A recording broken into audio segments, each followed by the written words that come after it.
What's up, gang? Just getting ready to go live, of course. Let me know if the music is too quiet or too loud.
Damn it, I was muted again. What is up, gang? Welcome to the stream. This is the Adrel Show, where 3 times a week we take a look at everything World of Warcraft gold making. On Mondays, Wednesdays, and Fridays. This stream is on a Thursday because we have a bonus stream this week since we hit our sub goal for yesterday's stream. Today's sub goal, we'll do a weekend stream, which usually I don't tend to do, mainly because I have things to do with my wife generally on the weekends or with family. But if we do hit the goal this stream, I will do a stream this weekend. And I suppose this weekend I'm supposed to watch the fights with the boys. So if any of you guys are UFC fans, let me know in the chat and we can talk about that a little bit, because I'm pumped for that. But in any case, yo, what's up, Legendarism? Welcome to the stream. How's it going? Our newest sub. Thank you for the you were asking for the BIS list last night, right? Yeah. I've actually spent a little bit more time looking at that, because I think what we may do on today's stream is figure out how to make another one of those BIS crafting reagents. Oh, for the follow. Yep. I got you. I was hoping you'd have your VODs up, because I wanted to see what your stream's like. But I didn't see any VODs up. So I'll have to catch you the next time you're live. In any case, today's stream, basically we're going to go through, as usual, a bunch of gold making stuff. After which we will then... basically we're just going to go through a bunch of gold making stuff, right? I think trying to say anything other than that is just going to end up being inaccurate.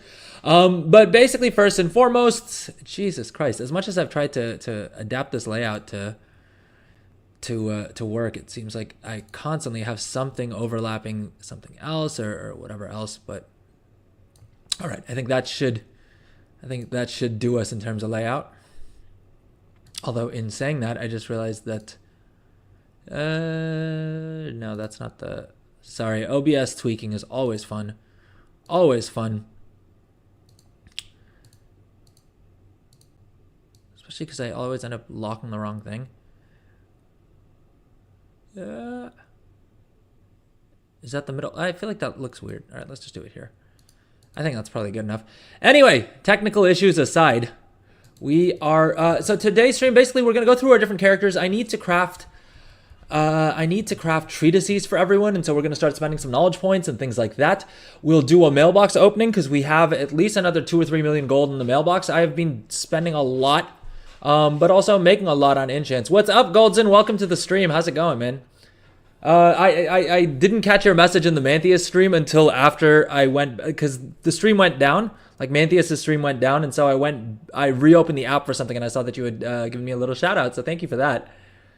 But yeah, we're at 32. We were at 32 million yesterday, and I think we're on track to be at least 33 million today, but potentially more. It's hard to keep track, and at the same point, I'm kind of like, it's kind of meaningless for me to see how much gold I have right now, because if I have a bunch of gold right now, I'm doing something wrong, right? That means I haven't been investing enough, which I mean, I have been spending a good bit, but if I look at how much inventory I have, because generally I'm just like crafting and posting, right?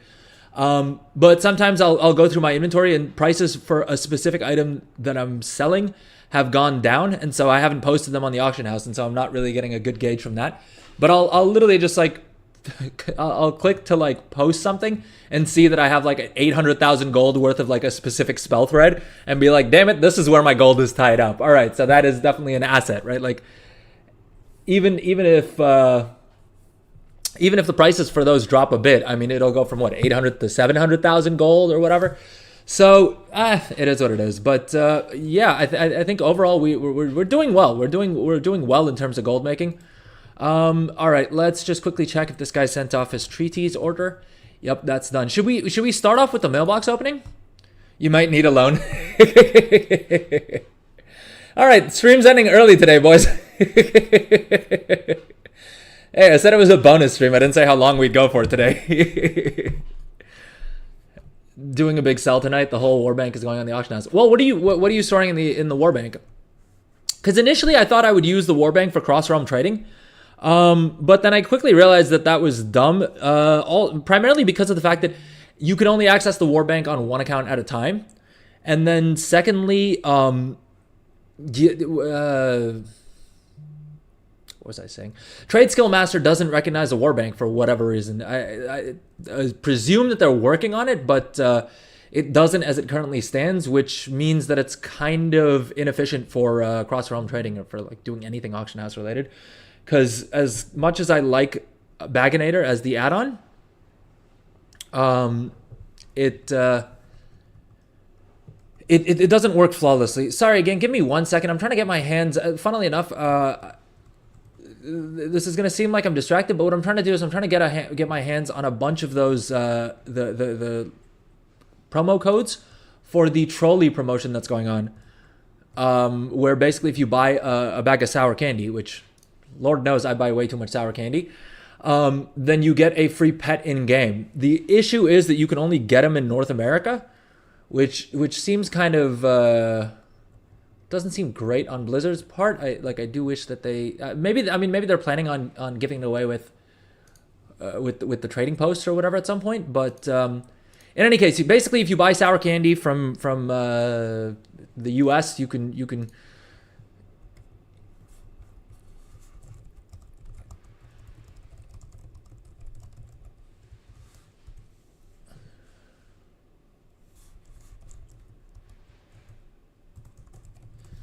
All right, sorry.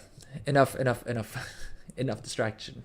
But basically, if you buy sour candy in the US, you can get a free in-game pet.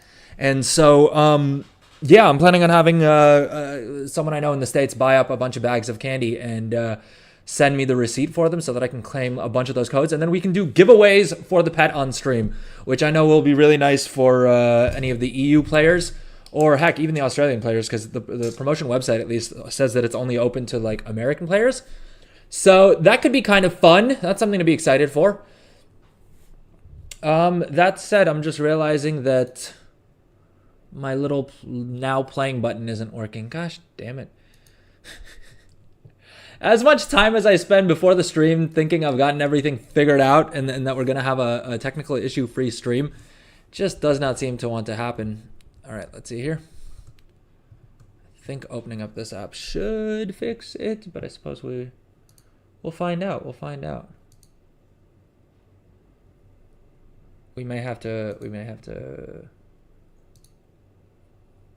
There we go. Okay. All right. Enough technical stuff, enough out of game stuff, but yeah. So first things first, we're going to go through our characters. We're on my scribe right now. We're going to do some missive crafting, as well as, you know what, we'll also mess around with alchemy a little bit, because I have been playing around a bit with alchemy off stream. Haven't really found anything that makes a bunch of gold with it yet. I have some ideas. I have some builds that I want to try out. I do have 2 alchemists, but yeah, to start off with, we'll do treatises, we'll do missives, and then we'll do some alchemy. After that, the plan is that we will probably hop over to my one of my tailor enchanters. And then we're going to try and figure out how to basically most efficiently craft one of the BIS embellishments, which specifically is the dusk thread lining. We have the recipe for dawn thread lining, but the issue is that the recipe for this has become super cheap. And so a bunch of people are using this to level up tailoring, right? I bought 10 of the recipes when they were at 500 gold because I thought I was getting a deal on them. And now the recipes are down to like 150, 200 gold, probably even cheaper if you look for them. As a result, everyone and their mother is using these to level up tailoring. And so the rank 2 versions of these embellishments, even though it's BIS for 12 different specs, it's everyone's using it to level. And so as a result, it's there's no gold in the rank 2s, and the rank 3s require a butt ton of knowledge points. I doubt anyone's guaranteeing rank 3s of these unless they, I mean, I don't even know if shuffling would, maybe if they shuffled, but certainly if they used some other exploitative ways to get themselves more knowledge points or more artisans acuity is probably the only way that anyone's guaranteeing rank 3 on either of these.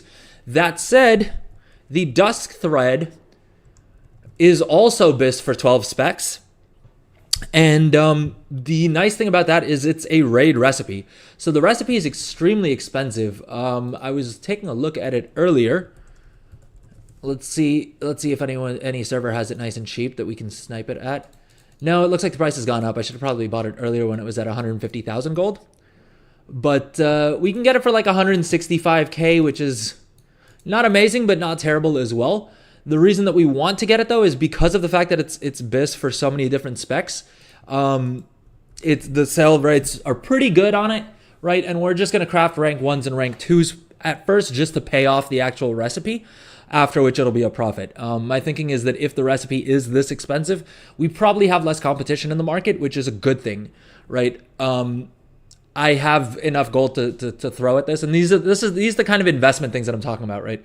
At the same point, I'm also discounting the value of the other investments I've made in profession equipment and all that stuff as well. That said, I got so caught up with doing stuffs while starting out the stream, I forgot to do my full intro. Welcome to the stream, everyone who's joining us live. I see we have a bunch of people on Twitch. We have a couple people on YouTube. Drop a message in chat. Let me know how it's going. Yeah, and also if you're joining the stream after a couple of days, we finally have copyright music. We finally have copyrighted music on it. I finally sat down and figured out how to do all that with OBS. I was enjoying the music that we had previously from Chill Hop, which is a great service for rights-free music, by the way. But I wanted some hype music. I wanted some fun music, right? Something that I can sing along to, and you guys can cringe at my singing voice. All right, let's check chat real quick. And I should probably open up the YouTube chat as well. I recently, most of the chatters have been on Twitch, and so I've been focusing more on Twitch, which I really don't want to do. I want to engage with everyone no matter where they are. A whole bunch of reagents. Oh, are they War Within reagents? Because I'll be honest, I'm doing the same thing where like very often I'm buying like 1,000 storm dust on this character, even though, you know, this other character has 2,000 storm dust that I bought at a cheaper price on him. But it's just efficiency. I'm willing to pay a little bit more. Dude, I did the stupidest thing earlier. I was crafting something that required the multi-craft enchanting item, right? The finishing reagent. And I was going to, funnily enough, that was the one time that I was actually going to craft the finishing reagent on the same character that I was going to use them on. I think I was doing spell threads. And I forgot to remove it from my shopping list, and so I ended up buying it and then crafting more of them anyway. But yeah, a lot of times, because I have been thinking like, oh, I'm going to have, you know, reagent crafters, so I'll use those reagents for myself. The issue is that 9 times out of 10, my crafter is probably not going to be able to, well, I should say, for instance, with the Dawn Weave and the Dusk Weave, yeah, I can craft it myself, but realistically, at any given point, I'm buying up like 400, 800, 1,000 of those cloths. And so any of my crafters aren't going to be able to churn out that much of the cloth in one go. I mean, I don't know. Actually, Golden, you would be the one who would know better about this. How many, like at full blast, how many Dusk Weaves or Dawn Weaves can like an optimized tailoring alt churn out?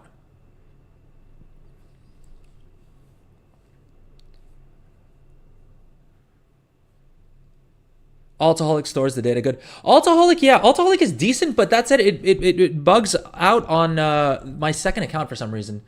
This account, this is my banker account. It just bugs out like this. I don't know if I need to reset something or what the thing is. It's been broken like this since pre-patch, I want to say. And I honestly, it hasn't bugged me enough that I've for me to figure it out. I've mainly been using, I mean, we figured out on stream yesterday the Trade Skill Master is just not tracking any of the new recipes, right? We can double check if it's updated now, but it for whatever reason, Trade Skill Master is just not tracking sales. So I use Trade Skill Master to keep an eye on my overall gold amounts. Even that, it's not being super accurate because on different accounts it's showing me different amounts, right? On my main account, it's showing me as having 26 million gold. It's not even syncing today or right now. So I don't know, man. It's Trade Skill Master is being a little bit unreasonable, but Journalator is still working great as always. I cannot say enough good stuff about the add-ons that Plus Mouse makes.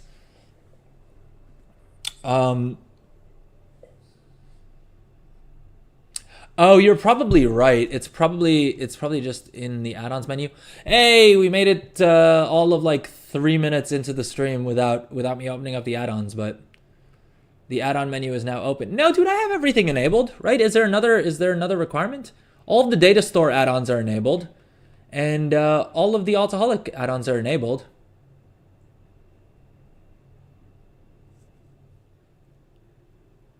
I mean, these ones are loadable on demand. I suppose I could manually load these, and maybe that'll get it to work.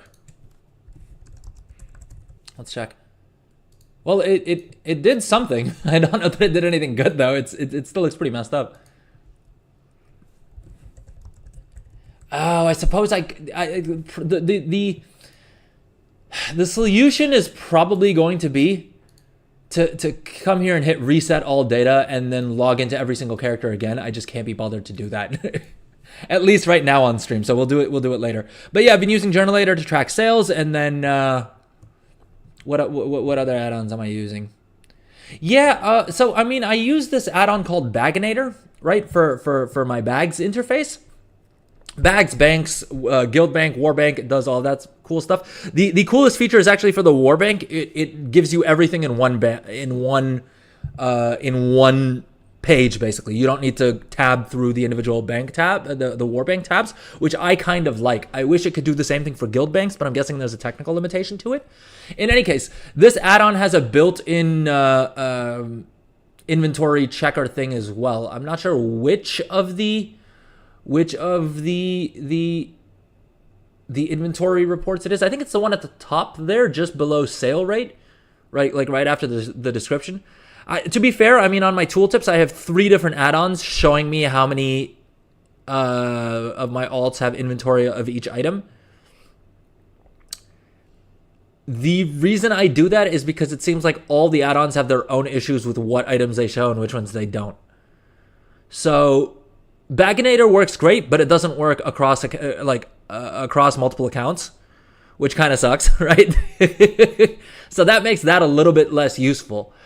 Trade Skill Master does track inventory across all of the different, all of my accounts when it's working, but it doesn't work for items with different qualities. So let's see if I have an example of that here, right? Like Trade Skill Master, unless they've updated it. My hope is that they have updated it, because this looks like now it is showing me accurate information, but it can still be a little bit wonky. So that's why I still have a backup add-on for it. Altaholic I could probably disable because of the fact that it's not even working properly. I need to figure out a way to like shrink my tooltips because they do take up way too much space on screen. You're upset about the cloth market. You should have bought a bunch of cloth when it was dirt cheap and being farmed up. Nah. Yeah, I mean, I'm not going to lie. I'm kind of kicking myself as well that I didn't take enough advantage of the fact that we had the preseason launch of the game when everyone was doing the 2x4s and you know, doing a bunch of world content. So there was going to be a chance. Mats were probably at their cheapest point that they're going to be for a while. And I am regretting not having stocked up enough then. I think the reason that I didn't really do that was because my main focal point or my main gold maker this expansion has been enchanting, and for enchanting it's mainly Stormdust.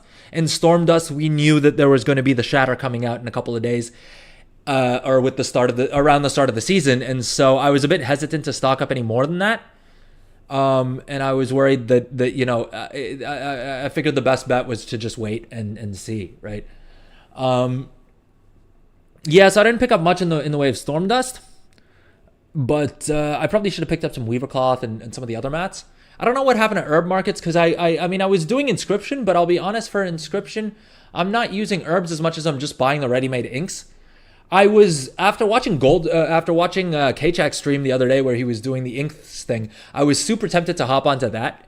Because I know he put out a video yesterday explaining how he hit gold cap in like 5 days with a fresh character by just doing that. And he talked about it like 2 days before that on stream. So I was kind of tempted to do it then. But the fact that he released a video about it yesterday leads me to believe that that probably means that 1,000,001 you know, hopeful gold makers are going to be running that same build. And so that should hopefully just mean that I can buy up Boundless Ciphers and inks super cheap because someone else is willing to sit there and click the buttons in order to do that. I don't think it's going to be a huge, I don't think there's going to be a huge amount of gold in it left for me anymore. So I'm fine to just take their finished products and make a lot more profit off the top of that. But I agree with you. I'm not finding the cloth cooldowns particularly exciting. In that, I know that I'm not finding it exciting because of the fact that I'm just not doing it right. I have a bunch of alts that have tailoring on it. It wouldn't take more than 20 minutes per alt to get them to the point that they have all their knowledge. They have enough knowledge points. Well, they only need to be 25 skill, and that's it to unlock their cloth cooldowns. And I still haven't bothered doing it. But that's also because I've kind of noticed. And I'm not sure, Goldson, if you're seeing the exact same thing, but if on these characters, like on this chick, she's spec'd mainly for spell threads, but in order to do that, she does have a good amount of points in Duskweave tailoring, right? We have some points in Duskweave tailoring, we have some points into From Dawn Until Dusk, and we have a bunch of multi-craft. So usually I would have expected that to already help us quite a bit with profitability. But she's capped on cooldowns right now because of the fact that it's just not profitable for me to run the cooldown at all. Even if I use rank 1 materials, if I use however I optimize it, I literally am making a loss on doing the cloth cooldown. And so I'm kind of like, well, I might as well just wait until she has more skill points and then do it, right? I'm sure the cooldown is worth something, but I mean, I'm not going to make an upfront loss. Instead, I'm buying stupid amounts of Duskweave bolts, don't get me wrong, right? Let's see here what the totals are. I bought 178,000 gold worth of the rank 1. I bought 250,000 gold worth of the rank 2s, and I haven't bought any of the rank 3 Duskweave bolts, but I don't know. There's not much demand yet? For what? You mean there's not much demand for the cloth itself?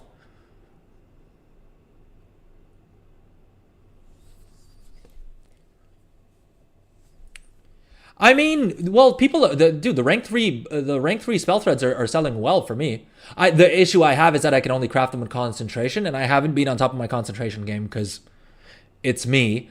But I've been selling a boatload of these rank 2s. Trade Skill Master isn't tracking these because in the last day or so alone, I know I've sold more than 75,000 gold worth of these. I mean, if we come over to my auctions, you can see how many of these Weaver Cloth spell threads I'm selling, the rank 3s of the blue ones. Yeah, you could... Let's. I mean, in the past hour alone, I've sold 65,000 gold worth of them, right? And the margins on these are excellent. It's not on this this isn't the crafter forum, but I mean, yeah, I've sold 65,000, 21 of them in the past hour, and in the past day, I mean, okay, it's showing up a bit better here. We sold 250,000 gold worth of them until yesterday. We haven't opened up the mailbox yet, but I know I've sold a lot more of these. 138 of these sold. Until 2 days ago, right? Yeah, until a day and 7 hours ago. So basically, yeah, until yesterday. And the rank 3 sell well as well, man. Look at the sale rate on them. I think this sale rate is nonsense. Because the rank 2s I've been selling super well as well. Sunset spell thread. Oh, I don't have any. Wait, why don't I have any posted? Did I cancel them? Or did I sell all of them? Because I crafted a bunch of them earlier today, I'm fairly certain. You're getting bonus gleaming transmutagen from doing the daily thaumaturgy. Dude, I tried to mess around with thaumaturgy on my alchemist. Just because I got him to the point that he had enough skill to unlock the final talent tree. Yeah, this guy. Right, I unlocked this, and I tried to do the thaumaturgy thing. I still cannot make heads or tails of it. I did watch your video about it, by the way, Goldson. But I still cannot, for the life of me, understand what the heck is going on. And overall, I'm just really pissed off with alchemy, because every time I do it, it just turns into a money pit. Every time I'm like, okay, you know what? I'll push skill a little bit, get to the point that I can craft something with concentration, and then forget about alchemy, because it's just too min-max of a spec to do casually on the side. Right? Alchemy, I think anything other than a concentration build is probably going to require too much effort, like more effort than I'm willing to put in. The one thing that I have been seeing a little bit of success with is literally just crafting the rank 1s of these File of True Sights. right? And the reason I really like this potion specifically is I love items that you get a bunch of the value from by using a rank 1. The reason being is that they're generally very cheap to craft. Second of all, the competition is a lot less. Third of all, the sale rate is insane, right? Look at that, 2,520 daily region average daily sold. That's a huge amount. And again, you craft them super cheap, right? You don't need to waste a bunch of time on skill and knowledge points and all of that. And even if the price shifts a bit, you're not out all that much. But something like the File of True Sight, the main reason people are buying this, I mean, perception is nice to have, right? The extra perception is nice for people to have. But the main reason they're buying it is so that they can see the camouflage mining and herbalism nodes. And you get to do that whether you buy the rank 1 or the rank 3. So, I mean, as the sale rates kind of show, the bulk of people who are buying this are just going to buy the rank 1, and that'll get them across the, like, that'll accomplish the goal that they need. Now, rank 2 or 3 would benefit them more, like would give them the bonus perception, but a lot of people aren't going to care. They'd much rather spend 145, see the bonus nodes, and they're fine with that. Heck, I mean, the rank 2 is probably interestingly enough, there's not that much of a price difference between rank 1 and rank 2, but the rank 1s are still outselling it like crazy. Now, it's not super profitable now. It's only at about 2% margin right now. But when I tried this the other day, we were making decent enough progress. And probably if I add in the simulate file spillover here, that should improve it. And I think we can also probably get a little bit more out of it potentially by using a finishing reagent, but maybe not, because the finishing reagents are expensive, and generally I would say less than, if the final item you're crafting is less than about 1,000 or 2,000 gold in value, you're probably not going to get much from finishing reagents, because most of the finishing reagents are going for about 150 to 200, 400 gold, whatever it is, and so it's probably not going to be effective to use them. But yeah, I mean, this is sort of the only thing I've been doing. This guy went into potion spec, into flask profession files, because I was thinking, if nothing else, right? If nothing else, I can use this guy to put together, to like craft these resourcefulness potions for myself whenever Blizzard updates it to winter, because that will give us another. Annoyingly, it will give us another buff that we need to have up on our crafters, right? I also do wonder, actually probably not, I was going to say I wonder if it's worth stockpiling these, because 84 finesse, I guess gatherers care about, but 84 resourcefulness is a fairly decent amount, right? Right now you're turning rank 2 bolts into linings, spell threads. Yeah, that's a good call. But so are you just stockpiling, are you just keeping stockpiling them until you have concentration to spend on spell threads and things like that?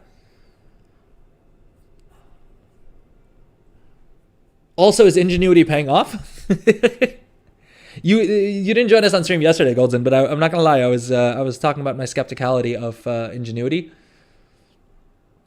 Mainly because, admittedly, I haven't been using my concentration as much as I should, but I have yet to see it actually refund anything. And that may just be me missing it, because I'm maybe not paying close enough attention. But I have yet to see, I don't think I've seen a single ingenuity proc so far, to be honest. Oh, dude, our auction house is completely out of inventory. Oh, because we canceled everything, we didn't repost it. Okay. It's only worth using the finishing reagents once everything is maxed. I don't know about that. I've been making a good amount of gold with finishing reagents. The cases that it works really well for is I don't think you need to be crafting ranked, I don't think you need to have everything maxed to do it. A very simple example is this, right? The rank 2 sunset spell threads. These have been selling well for me, so much so that I don't have any in stock right now, right? So selling well for me. This chick had her build. I messed up with the build here a bit. I should have gone 25 points into quality fabrics so that I could use finishing reagents on this.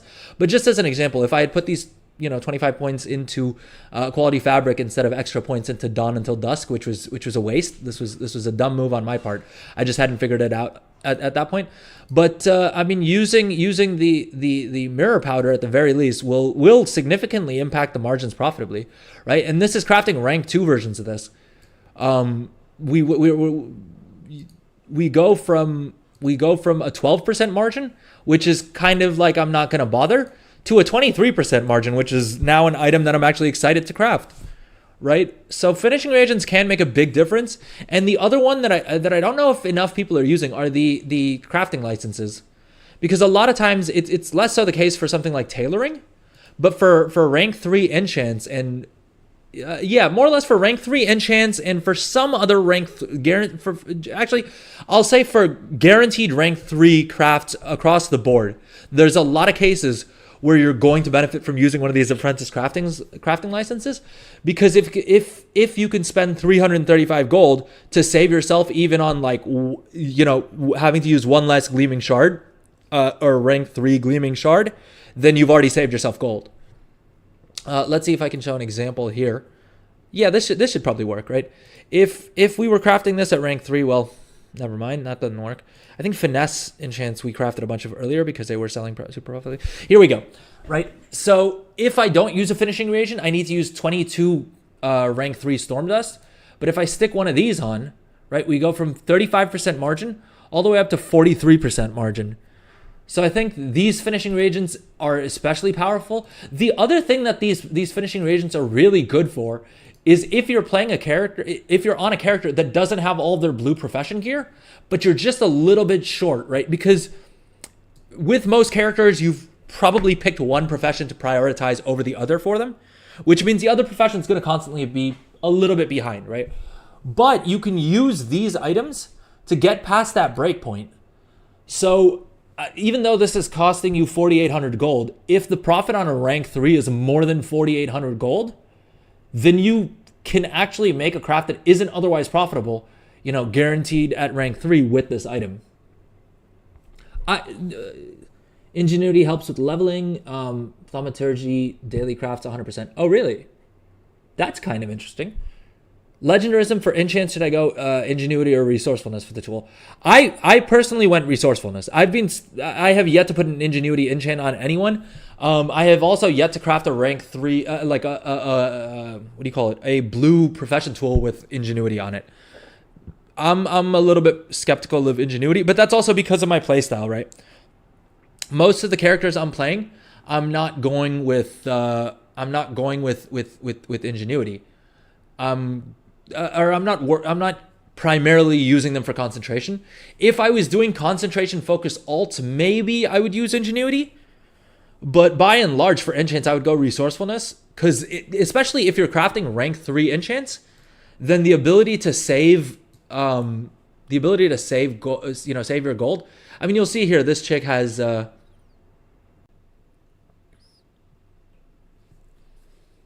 you're doing what I'm not doing. Oh no worries, dude.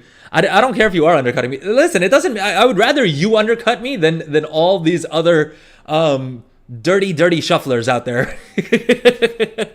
All the dirty profession shufflers out there. I would much rather you're the one undercutting me. But if you're on Illidan, I'm gonna plug myself here. If you need a blue or an epic profession equipment crafted, my enchanting alt, I have an enchanting alt that's specialized entirely in profession crafting, and so he can craft whatever rank you need. The only reason I'm even plugging him is I mean, he needs like 2 skill points, but more than that, I'm doing it because the fact that a lot of times in trade chat, I've seen that people will advertise themselves as profession equipment experts, and then and when you ask them what mats they need, they're like, oh, if you give me rank 3 mats and a rank 3 missive, I can craft it for you at rank 3 or at rank 4. And I'm like, if I'm giving you rank 3 mats, I expect a rank 5 craft. That means your build sucks, right? You've done something wrong. Go back to start.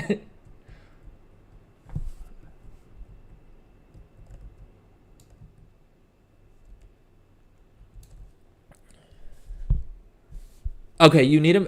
Are you good to go now? Then I'll relog over to him right now, to that enchanter.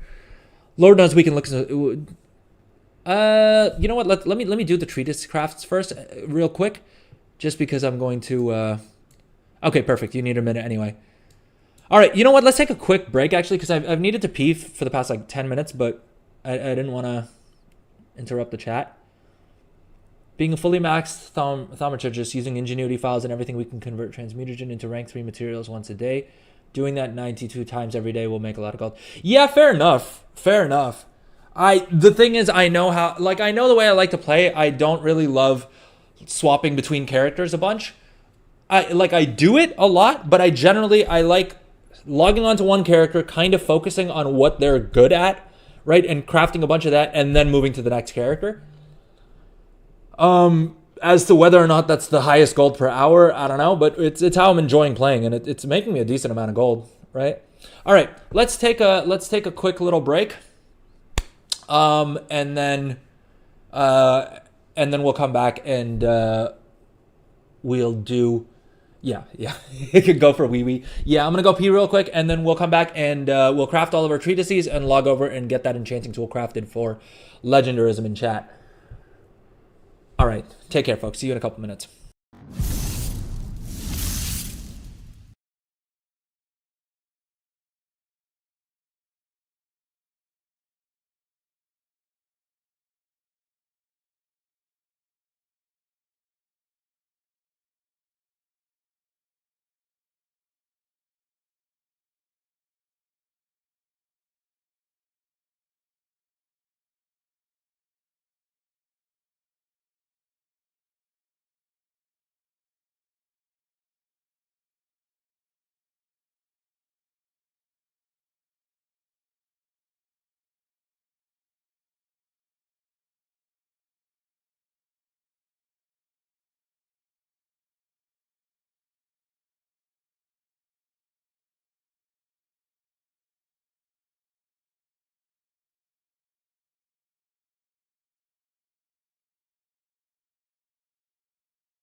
Damn it, the timer didn't pop up. Oh well. We're back now. That's what matters. And we have another hour and 10 minutes of no ad time, so that's good. All right. Let's see. Patron orders. Let's finish those off. Have we done the weekly quest?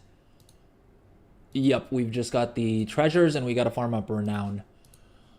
Beyond that, we have all of that. We've done the weekly quest, so we can just quickly see if any of these are worth doing.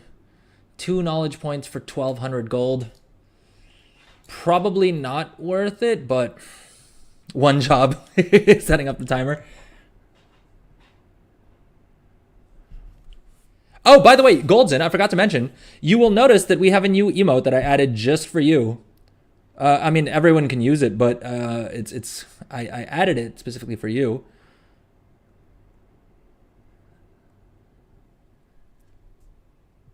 Is it showing up? Oh, wait, maybe I didn't hit save. All right, 1 second. Let me... I was trying to do too many things before stream today, which is why everything's like half done. Hey, if you've watched the stream at all, you know that that's how this stuff usually goes.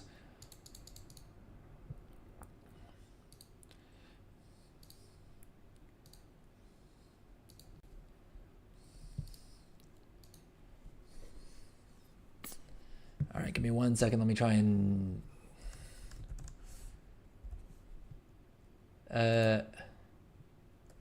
Gosh, damn it. I have way too many tabs open. Is the basic problem. So I can't figure out which tab I had it open in. I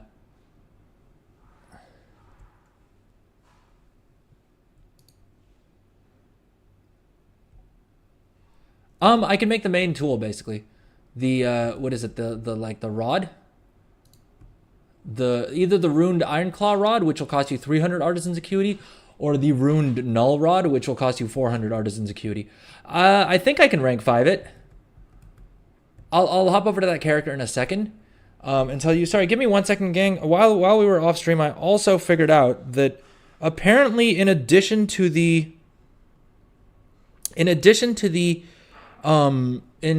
pet, if you buy your sour candy at a specific store, you get a bonus tabard as well.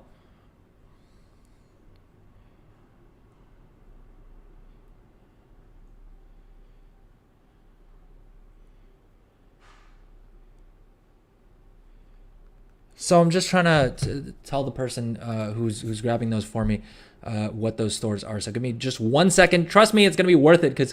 No, I'm not going to sell the codes. I'm going to give them away to you guys on stream.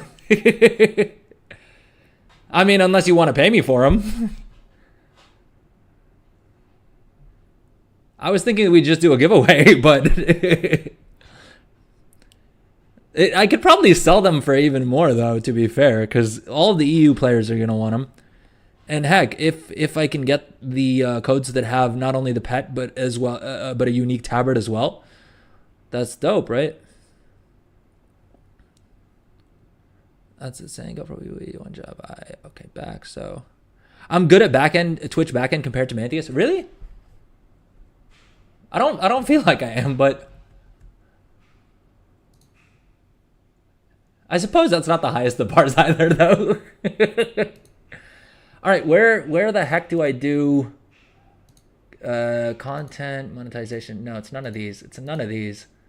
Stream, is it in stream managers? No, it's not in there. Community. What the heck are emotes? Viewer rewards emotes. There we go. There we go. It's showing up here. Oh, you know what? Because I set it as a tier 1 subscriber standard emote. Well... Hate to break it to you, Goldson. I guess you're gonna have to tier 1 sub to use it. No, I'm messing with you. Let me see if I can set it up for everyone. I mean, you can sub if you want to. I'm not gonna say no, and it'll get us closer to having weekend streams, but we streams this weekend. But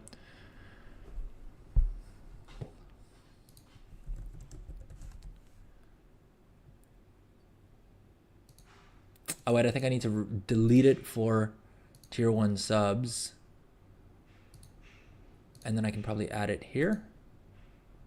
Fatality. Oh, I could have just changed it from here. All right, we'll make it for followers. How about that? I think that should work.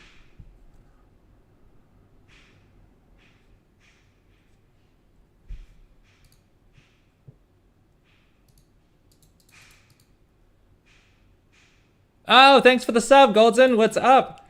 Thank you for using your Prime. Well, so now you should be able to access it. No, I did make it. I did make it for what do you call it for? Yeah, I'm not gonna lie. I've been watching a bunch of Ludwig, who is Ludwig. You can tell that I used to speak that I've studied German at some point because by naturally I pronounce it Ludwig. But yeah, I've been watching a bunch of Ludwig streams, and I was thinking that it's probably not a bad idea to remind people to use their primes, because I think a lot of people forget. I know I frequently do, because it doesn't auto renew or anything, right? So you have to manually remember. It's probably a good idea for me to remind people to use their primes. Is the fatality emote showing up?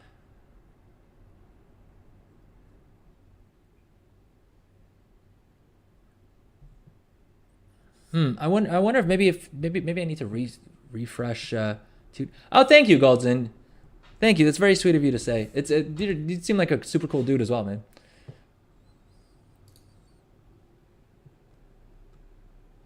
Oh! I gotta mute the stream, otherwise we got an echo. Ah. Yeah, for sure, dude. Hit me up.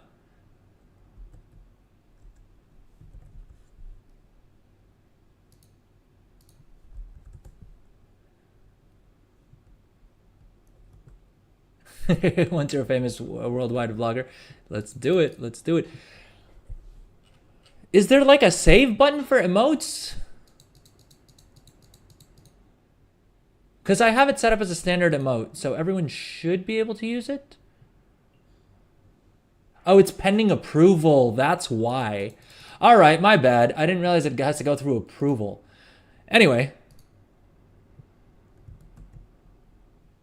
Once it goes through approval, you guys will be able to use that. Anyway, there's a fatality emote coming specifically for you, Golden.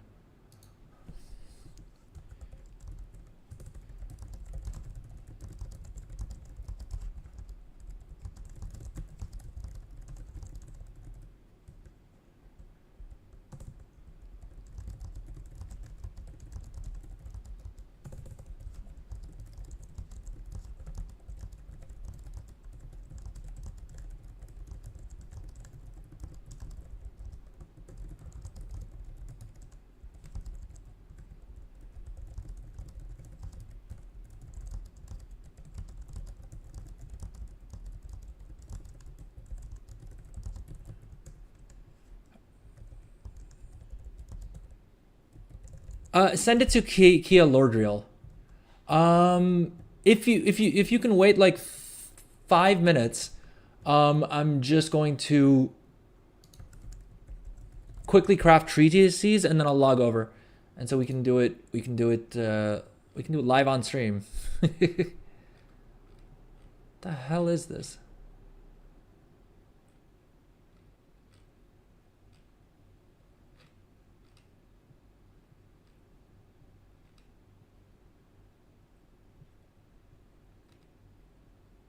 Sorry, folks. Give me 1 second.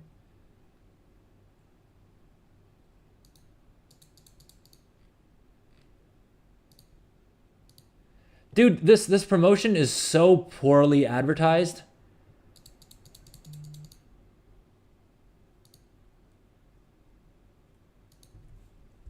Because of the fact that Blizzard didn't cover it at all, I don't think.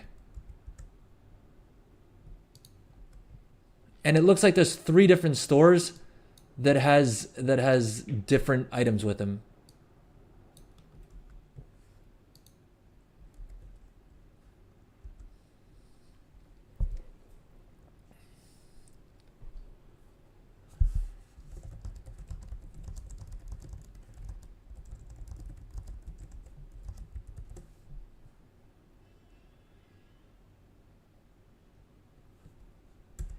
All right.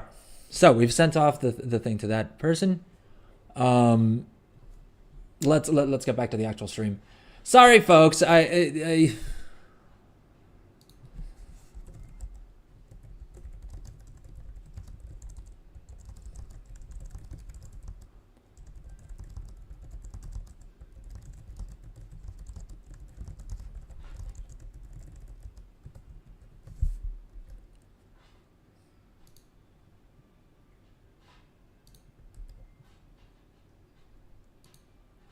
All right. Hopefully, I don't get downvoted to hell on Reddit for because I replied to a couple people who were saying that they play Europe and they want to get the they want to get the pet, and so I just replied saying, hey, I'm planning on giving them away on stream, and so hopefully I don't get downvoted to hell. But it's Reddit, so I probably will, and it is what it is. We'll have to live with it. Oh, when you're a famous WoW vlogger, I read that as famous worldwide vlogger. Oh, welcome back, Legendarism. Oh, sorry. Sorry. Okay, we're back. Your boy's back, paying attention. We are currently doing treatises, as well as we'll come back and do missives later because Legendarism in chat wants me to craft a tool for him. Basically, the promotion is. Let me see if I can do this without having to open up Reddit because I don't know exactly what all the comments say. But basically, if we come over to tabards,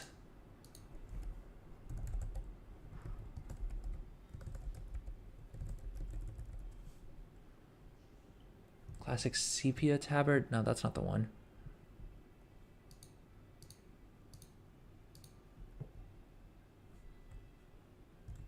Classic lively tabard. Why isn't it showing up?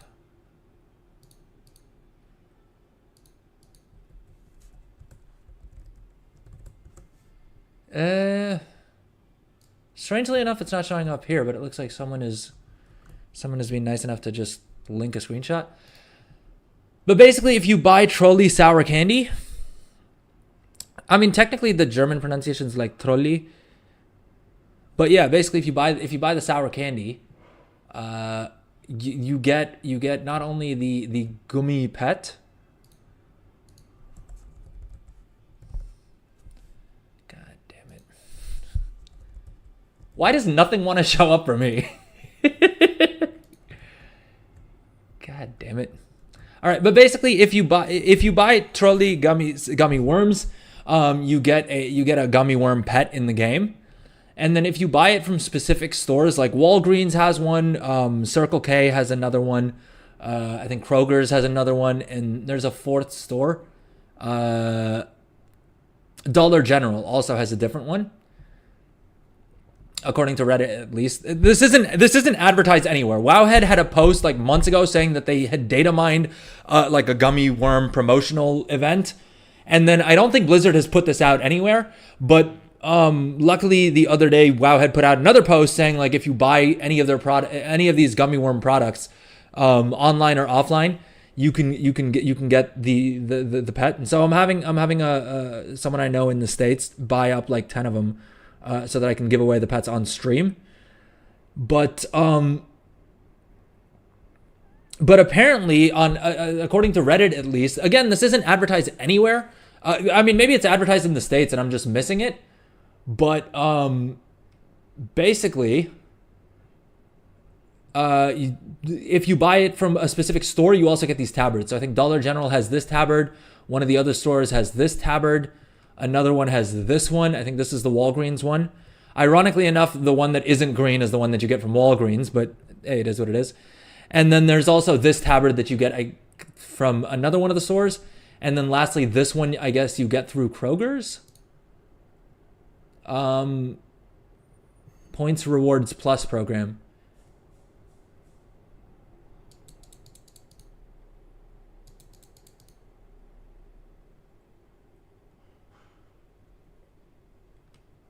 But it looks like this one's probably going to be a little bit more expensive because this guy's saying that he had to spend $30 to get this tabard. So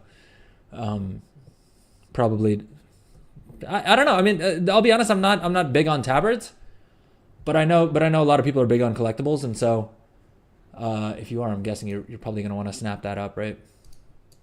Anyway, legendarism. I need to craft you your enchanting rod. Give me 1 second to just quickly get these crafting orders done.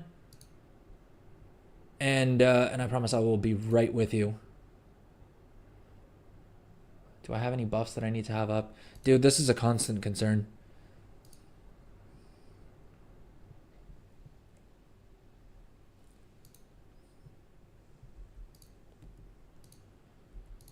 Better now, better now. You only said that 'cause you're not around, not around. You know I never meant to left you down. All right, do we have mats? No, we don't. Why would we have mats? That would be convenient. All right, we have mats for these ones. I gotta make sure to swap over to my multi-craft because I'm crafting these for myself. Priorities. Yup. Yup. My friends, though.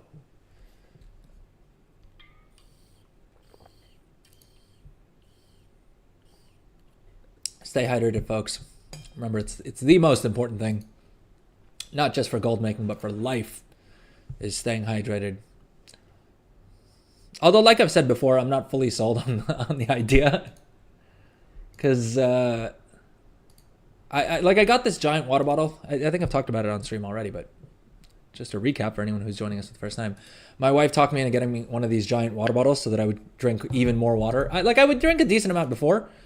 But ever since I got this giant water bottle and I'm drinking the amount of water that I'm supposed to drink in a day, I guess, I swear I've been way thirstier than I ever have before. And as you guys can tell from the frequent pee breaks that we're taking on stream, I just have to pee all the time. So I've yet to see any actual benefits, though my wife keeps telling me that they'll show up at some point. So we'll see. We'll see. Almost done with the treatises, legendarism. I promise. I promise. Damn it, I'm out of crystal powder as well. Every time I hit the auction house on this character, I try and buy up a whole bunch of the blue items. I'm not gonna lie, on the beta, I thought these blue items may be maybe a little bit harder to find. I thought that they may be a little bit more expensive because of the fact that there's an item that you can get for using what are those? What are the undercoins? The undercoins are basically the reward that you get from completing delves now that the season has started, and basically you can spend them for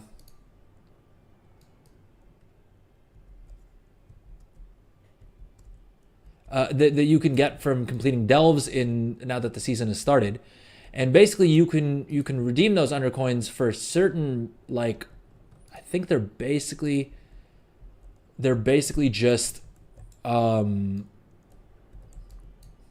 crafting. Basically, you use them up for cosmetics and other things that you get from delves, and it does give you the option to redeem them for some sort of rare reagents. I can't be bothered to spend undercoins on it myself, but I am curious to see what comes out of those bags, because I think there is a chance that we could get some pretty cool stuff. If there's like if you have a high chance of getting a profane tinderbox or a null stone or something, it could very well be worth it to do that. God damn it, did I not add these? I need Veridistant spores as well. Sorry, legendarism. I promise I'll just be a minute longer. 4.4 million on the auction house. What? Well, 4.4 million gold of what though? Did you just bulk post everything at once?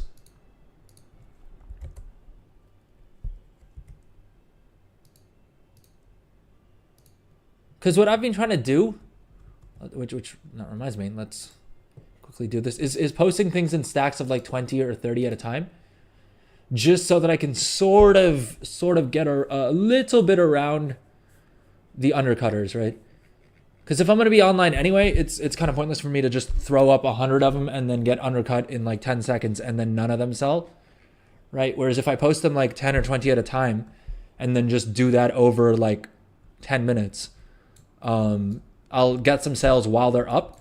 And also generally I feel like that works better for like later on sales as well. But I mean, that may just be cope. It may not make a difference at all.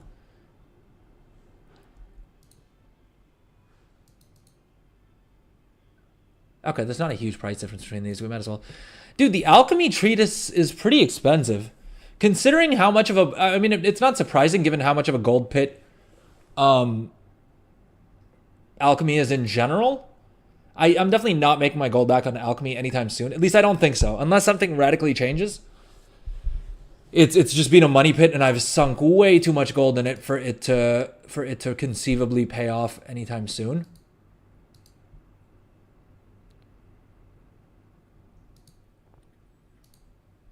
The loot interface add-on, it's called X-Loot. Let's see if it's been updated though, because I think the whole thing was that it hadn't been updated. Oh no, okay, they did update it for 11.0. X-Loot, this is the one. Can I copy a link? Copy add-on link. There we go. There we go.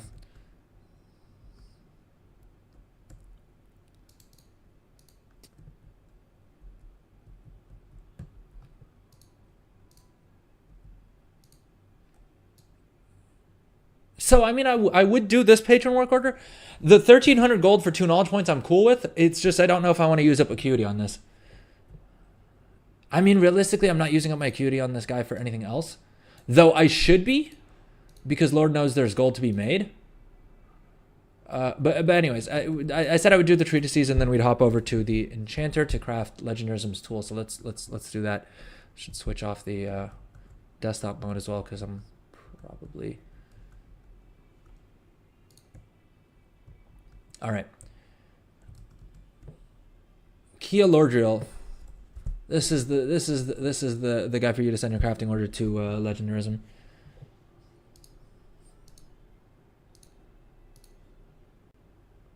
Though you have me on battle tag, so you can probably just wait for me to log in a second here, and then it'll just pop up for you anyway. Are you going for the epic version of the tool or for the cheaper one? Because there's basically there's one that you get for 400 artisans acuity, and one that you get for 300 artisans acuity. The epic one is the right call to make. Because on this chick, for instance, I was short on artisans acuity, and so I just got her the blue version. But now I'm really regretting it, and it's not like I can refund this, right? It would be one thing if I could just upgrade this to epic, but I don't think you can recraft it. At least I'm 99% certain. Let's see, actually. Does it give me the option? I'm 99% certain that you can't recraft it because it's a different item entirely. Like, you get the recipe separately and everything as well. Start recrafting order. Ruined iron claw rod. Yeah. All you can do is recraft it into to change the missive, I guess. Yeah, so I mean that was kind of dumb of me, and I'm definitely kicking myself that I didn't go for the epic version. So yeah, going for the epic version to begin with is the right call. All right, let me tell you what mats you need. Ruined nullstone, ruined nullstone rod. I can craft it for you at rank 5 with rank 2 materials. And if you throw a rank 2 missive on there as well, don't do multi-craft, do resourcefulness. Okay, then I need 14. I need 14 rank 3 storm dust and 10. The gleaming shards have to be rank 3 as well. Oh, you got everything already? Did you buy rank 5 mats or rank 3 mats?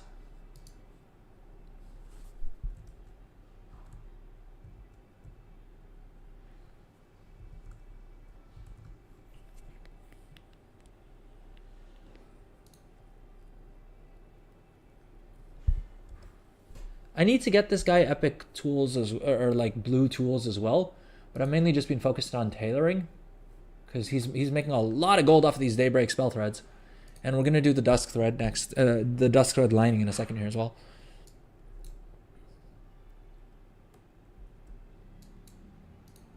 The spammers have started with their mails again. These ones. Oh, I just deleted it on one of my other characters, but I should probably report it. Report player.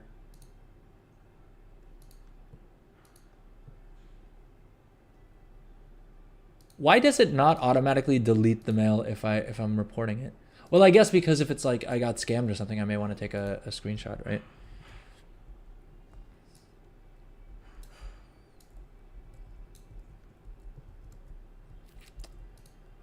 Let's see here. So with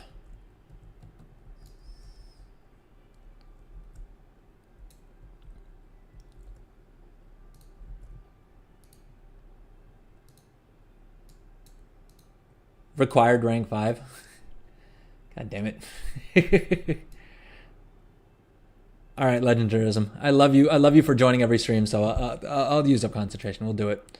I was saving up the concentration on this guy, to be fair, to use because I'm planning on leveling another alt that does enchanting as well. Do I have a finishing agent I can use to reduce the concentration? Yeah, I do. Concentration, concentrate. All right, let me go buy one of those. I was saving up the concentration on this guy to craft an epic rod for one of my other characters, but I love you, so I'll use up some of my concentration.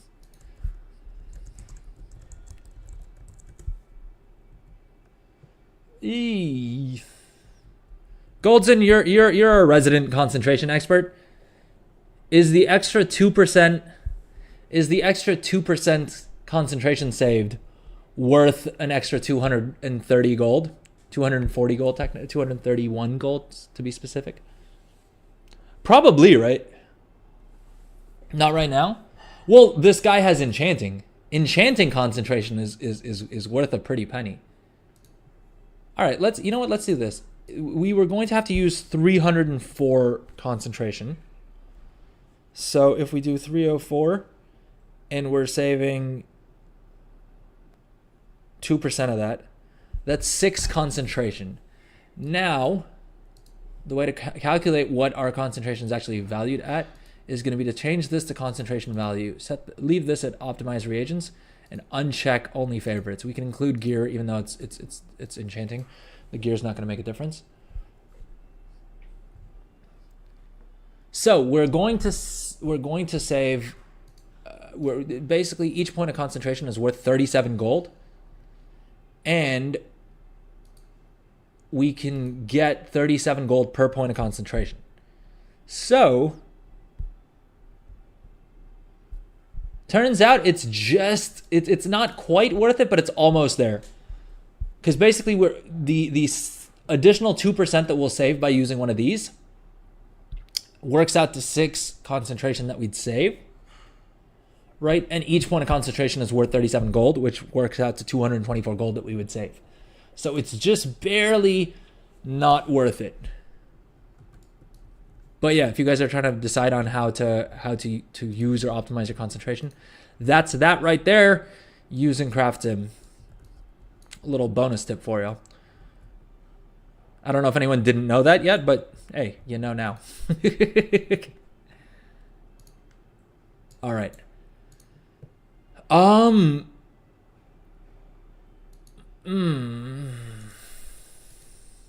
right, we'll use that, and then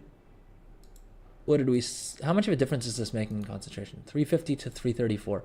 So it's saving us more than 1 point of concentration per point of skill.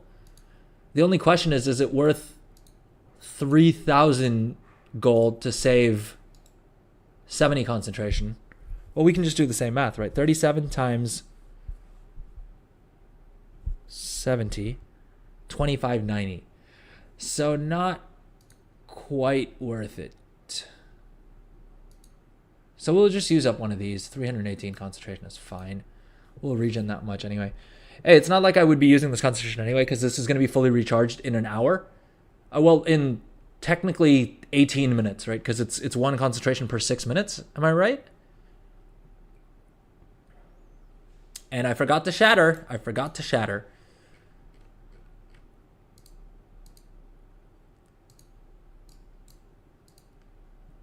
Doing math on stream is always fun. But hey, no one told me my math was wrong, so suppose I'm doing okay. Yeah, it always annoys me when I remember right after, when I'm like on the last craft is when I will remember that I should have shattered. Oh, did we proc resourcefulness on that? No, we didn't. Here's what I don't get is the craft sim is at the point now where if you're doing a patron order, it registers it as a patron order, or if you're doing a constant, if you're doing a crafting order, craft sim will recognize that the profitability is a little bit different because you're not supplying all of the mats. But the strange thing is that in the craft results, it'll still act like you spent everything on all those mats, which is kind of dumb. But at the same point, I'm sure Genju's working on it. I'm always hesitant to complain at all. Thank you, Legendarism. Thank you for the lovely tip as well. I forgot to leave a message for you there. I'm so used to just like blindly completing crafting orders that I always forget that there's a little message space there. Let's see, are there any public crafting orders? My hope is to snag some crafting orders for the higher level crests. How do you move the X-Loot frame? Very good question. I haven't messed with X-Loot in a bit. Just type in /X-Loot and it'll open up this options menu for you. And then there's an option somewhere in here to move it around.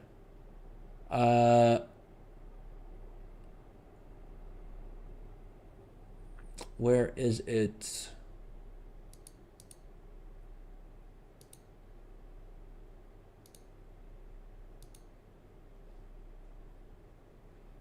Yeah, so if you come to loot monitor, you can enable the anchor and move this around to wherever you want. And if they're getting in your way, you just right click them and they go away. But they'll fade after a little bit anyway. And if you're curious as to why I have them right in the middle of the screen here, it's technically for two reasons. One, because it's just where my eyes naturally are. And then second of all, because I was creating a bunch of short form content for TikTok and for YouTube Shorts. And now, and whenever I get back to editing those again, I'll post them on Twitch stories as well, so that all the lovely people on Twitch can see them as well.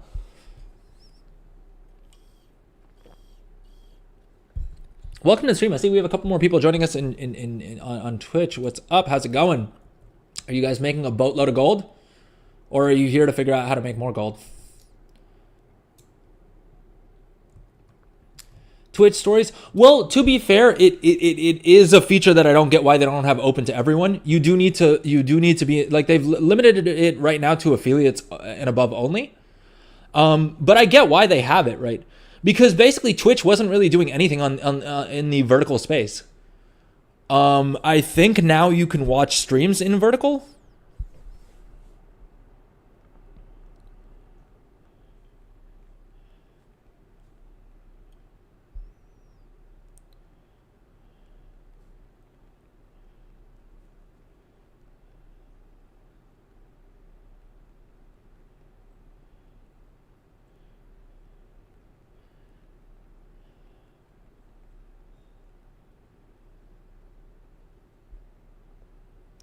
Sorry, forgot that the camera is off. I was just texting. I'm just trying to sort out those gummy worm pets for you guys, right? So if I'm on my phone, that's what's up. I'm not trying to ignore y'all. But what I was saying was that I get why they added stories in, because I don't think you can watch vertical streams. Now YouTube has added vertical streaming. Supposedly, I was seeing something about this yesterday. I was going to try and figure out how to do it for this stream, but I didn't get around to it because I was busy making gold. Oh, I guess you can see the streams in like vertical form, right? Like it is showing up here, but it's kind of janky. I don't think you can stream directly. Like I'm sure you can probably have it show up vertically if you have a vertical output. Although it looks like it's just showing regular streams in vertical. I wonder if there's a way for me to customize it. Because I do have an OBS set up to stream vertically. But yeah, I also get why, like the other reason that Twitch needed to add something like this was because of the fact that like I know when I'm running late for stream or whatever, I am frequently trying to figure out how to let people know that the stream is going to be late. I don't know if anyone actually cares. I don't know if you guys actually care when stream is going to be a little bit late. But I was kind of like, I was wondering, like, all right, how do I get in touch with my viewers to let them know that I haven't died in a horrible accident, touch wood. I'm just late for stream because I'm at the gym or whatever. And so it's handy to be able to post something that isn't like without going live, right? So it's kind of cool for that. And then I'm sure it would also help discoverability. Because right now, the best way to get people to figure out that you're streaming on Twitch is literally to have them come from other platforms. I think Twitch is the best platform for streaming, at least from what I've seen and heard. It seems like the viewer experience is the best. And even for me, if someone's streaming on YouTube, I'll just swap over to Twitch if I want to say anything in the chat, right? Like the YouTube experience is just not quite there. I think there's some cool plugins you can get. But the base experience for chatters is definitely a lot better on Twitch, I feel like, with the emotes and stuff like that. You're just going to stream on X exclusively. I considered doing that, but the thing is you need to have like the X Plus or whatever. And I was like, I'm not going to pay someone to be able to live stream on their platform. Like I already spent way too much on my setup as it was. Like between the camera, the mic, the other things, right? Streamlabs, a couple of other things as well. This whole streaming endeavor has been quite a bit of a money pit if I'm being honest. If you're watching live and you feel bad for how much money I've spent on this, feel free to sub or to cheer with bits. That works too. I'm not above begging. Thinking more long term when it comes to that. Yeah, I mean, I would be interested to see how many gamers are actually on X watching gaming streams. I think the primary like the largest audience sizes are still going to be Twitch for gaming, especially. And then I think YouTube is just always going to have that huge install base, right? Because everyone and their mother uses YouTube. And so it's a lot easier for people to just click through. And I think there's some cool things you can do as well with, with the different media types that you have, where if you post a video, people can see that you're live right then, right? So if they're watching a YouTube video right after that, they can do that.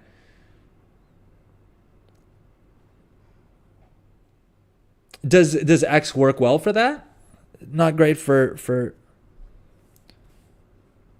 exclusive streams with small people. I mean, it could be like the thing is, if I didn't have to pay a monthly subscription to be able to stream on X, I would definitely like stream there as well. Why not? Right? I did try streaming on TikTok earlier. And that was also kind of crazy because the viewer numbers are crazy on TikTok. Right? At any given point, I think like 300 people came through the stream, which is wild, right? Like that's a ridiculous number of people to have come through. Now, not a lot of, like a couple of them chatted and stuff like that. A lot of them didn't know what game I was playing or anything like that. So I think it was also just a lot of random traffic that like TikTok was sending my way while they were like swiping. But the main issue with TikTok is you have to use their like proprietary app in order to stream to it. And it's a pretty heavy app. The one time I tried streaming on Twitch, YouTube, and TikTok, my PC was just dying. Like the stream was cutting out. It was really not great. And since then, I haven't really bothered to optimize for it. Let's see if I have the time. Maybe tomorrow's stream I'll try and go live there as well, because I do feel like it could be interesting, right? I haven't seen too much response from in terms of engagement with like the TikTok, the WoW content I've been posting on TikTok. The reason that like one thing is of course getting more eyeballs is one thing, but the other reason is I'm always curious about finding out new places that people are talking about WoW and specifically about gold making, because every community has some information that another one doesn't have, right? If you're on the WoW economy subreddit, you're going to get different information than you're going to get from like the different Discords versus if you're watching all the Twitch streamers versus if you're, and so that's why it's interesting to me to be on all these different platforms, is because it's sort of, there's always going to be something, right? Someone posted something on Twitter first, someone posted something on Discord first. And so spreading out is just good gold making, is just good from a gold making perspective as well. All right, I have literally just been running around in circles, which is something that I keep saying that I need to do less of. Now, let's try and focus here.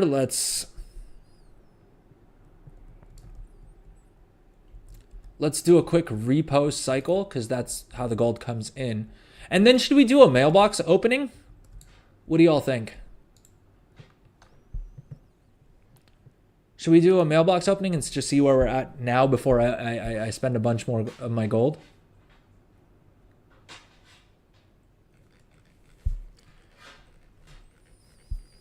To be fair, I think in the title of the stream, I said, can we hit 35 million gold?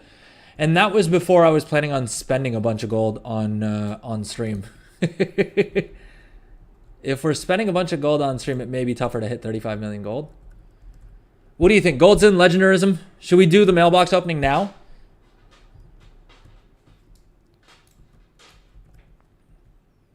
Oh, I'm a moron. I should have grabbed my my treatises and my knowledge points.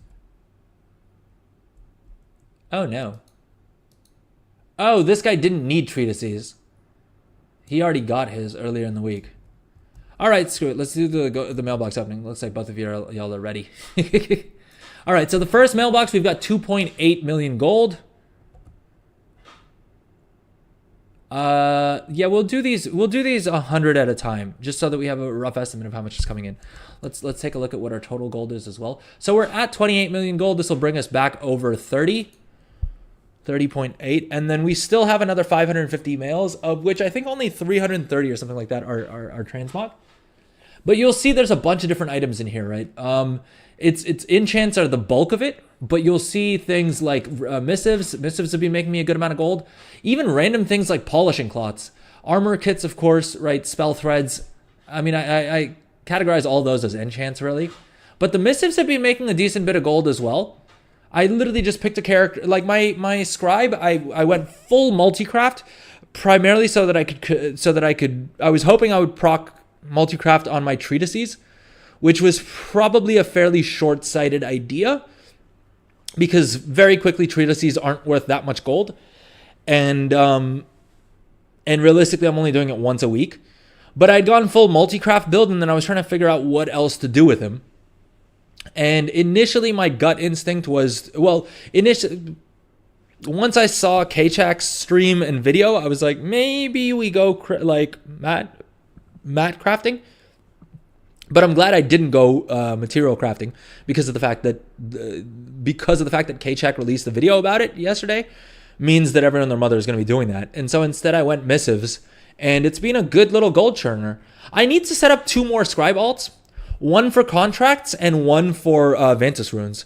I wanted to have them ready to go prior to the launch of season 1 because that would have been when you would have made the most gold off of them.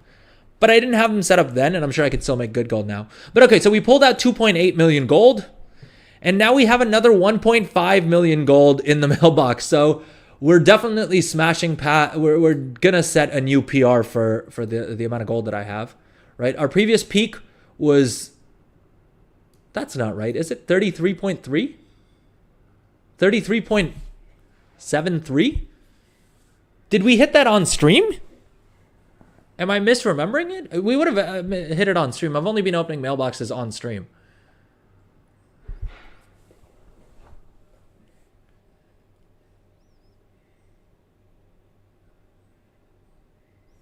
Let's see how we're going here.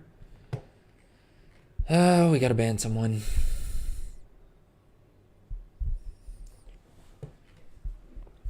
Dude, we have another 275,000 gold in the final mailbox.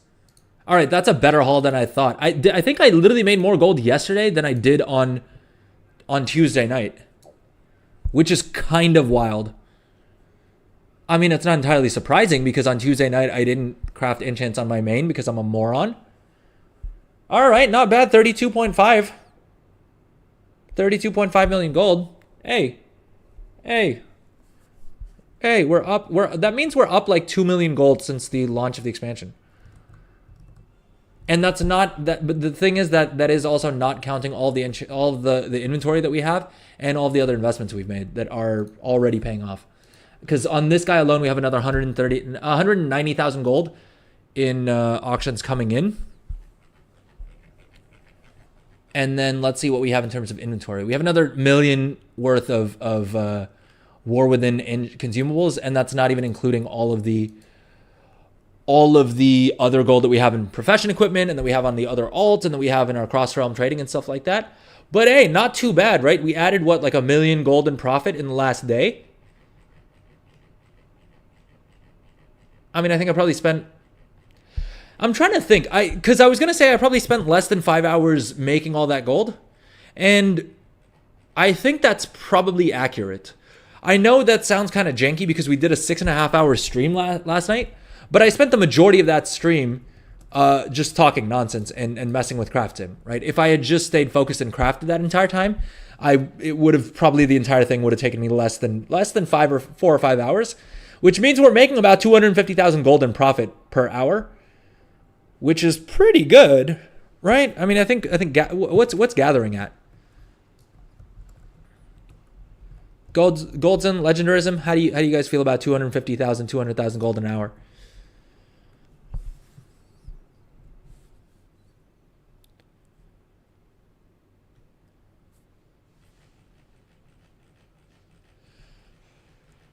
Pretty mid. Pretty fair. I mean, fair enough. Pretty damn right. Yeah, well, thank you. Thank you. All right, we have another 221,000 gold coming in. But yeah, we're at 32.32. I think totally, honestly, with if I was to like log through all of my other accounts or my other characters on cross-realm trading and stuff like that, I think we're easily at 33 million gold. I think Trade Skill Master's mistake in remembering that we had 33.3 million gold, because I don't think that was accurate. I don't recall ever being at 33.731 million gold. You'll be happy with anything. Yeah, fair enough. I mean, to be fair, dude, your last video was called like 12 million in the hole or whatever. I wouldn't call you out for that, but hey, you put it in the title.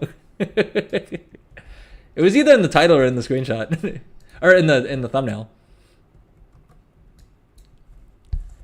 All right, let's you know what, just for completionism's sake, we'll log on to the other banker and just see what he sold in terms of profession equipment, because I did sell a good amount of profession equipment as well, and so there is a chance that we are at 33 million gold already, plus we have another million in auctions posted and a bunch of other inventory that we haven't posted for whatever reason. Like for instance, this guy is currently holding on to 26,000 gold worth of rank 3 bandages, simply because of the fact that I forgot to create a Trade Skill Master group for him. So I crafted them and forgot to mail them over to my banker, which is, I'm gonna say not good. And you can take that from me because I'm a gold making content creator, so I know what I'm talking about. But generally, having things in your bags instead of posted on the auction house, not a great idea. Not a great gold making strategy. People want to see you fail. Fair enough. Fair enough.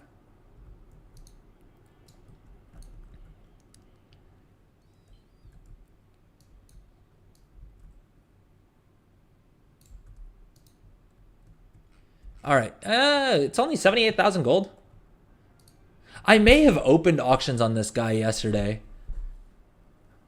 Or maybe not. Maybe he just made that little gold. I could have sworn we had like 200,000 gold here. But doesn't look like it. Looks like my memory was faulty.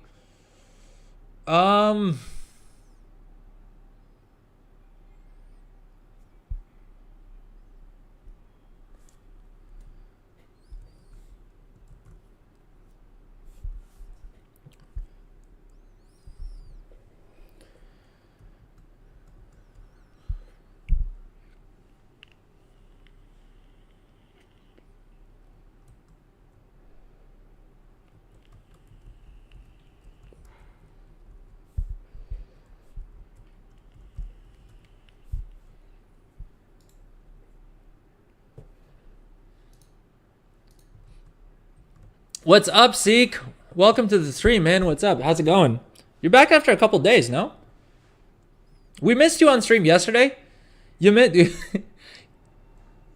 missed out because not only did we do a longer stream like you're usually asking for, we did a 6.5 hour stream. So we missed you for that. And then also, C-Tax was kind enough to gift a sub, which went to Legendarism, who's also in chat today. So that you could have been the lucky one to win a stream or to win a sub, a gifted sub.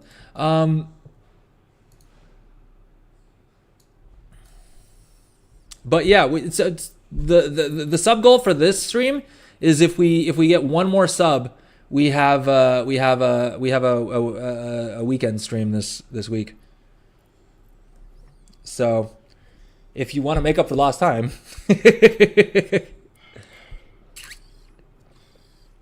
that option is available. Oh, and like Goldston was saying, I should probably remind people to use up their Prime sub if you haven't already. Tier 8 delves yesterday. Ooh, I've heard two things. I've heard that they're both. I've heard from both sides of the coin. I've heard that they're really tough and that they need to be nerfed, and I've also heard that they're not that bad. We did some delves on stream yesterday with Legendarism and me from the chat. Legendarism from the chat. Did some delves. We got Brand to 15.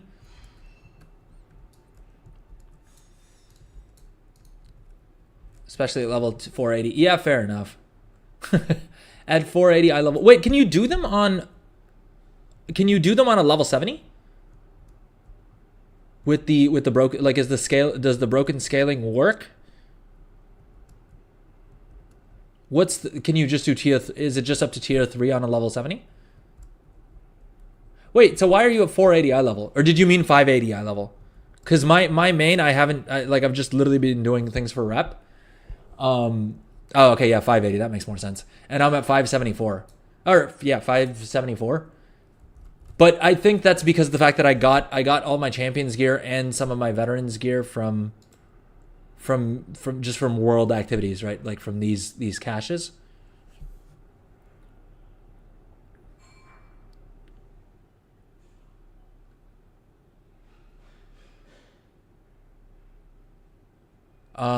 We need to finish off grinding out our renown as well. Anyway, let's try and stay focused for a little bit here.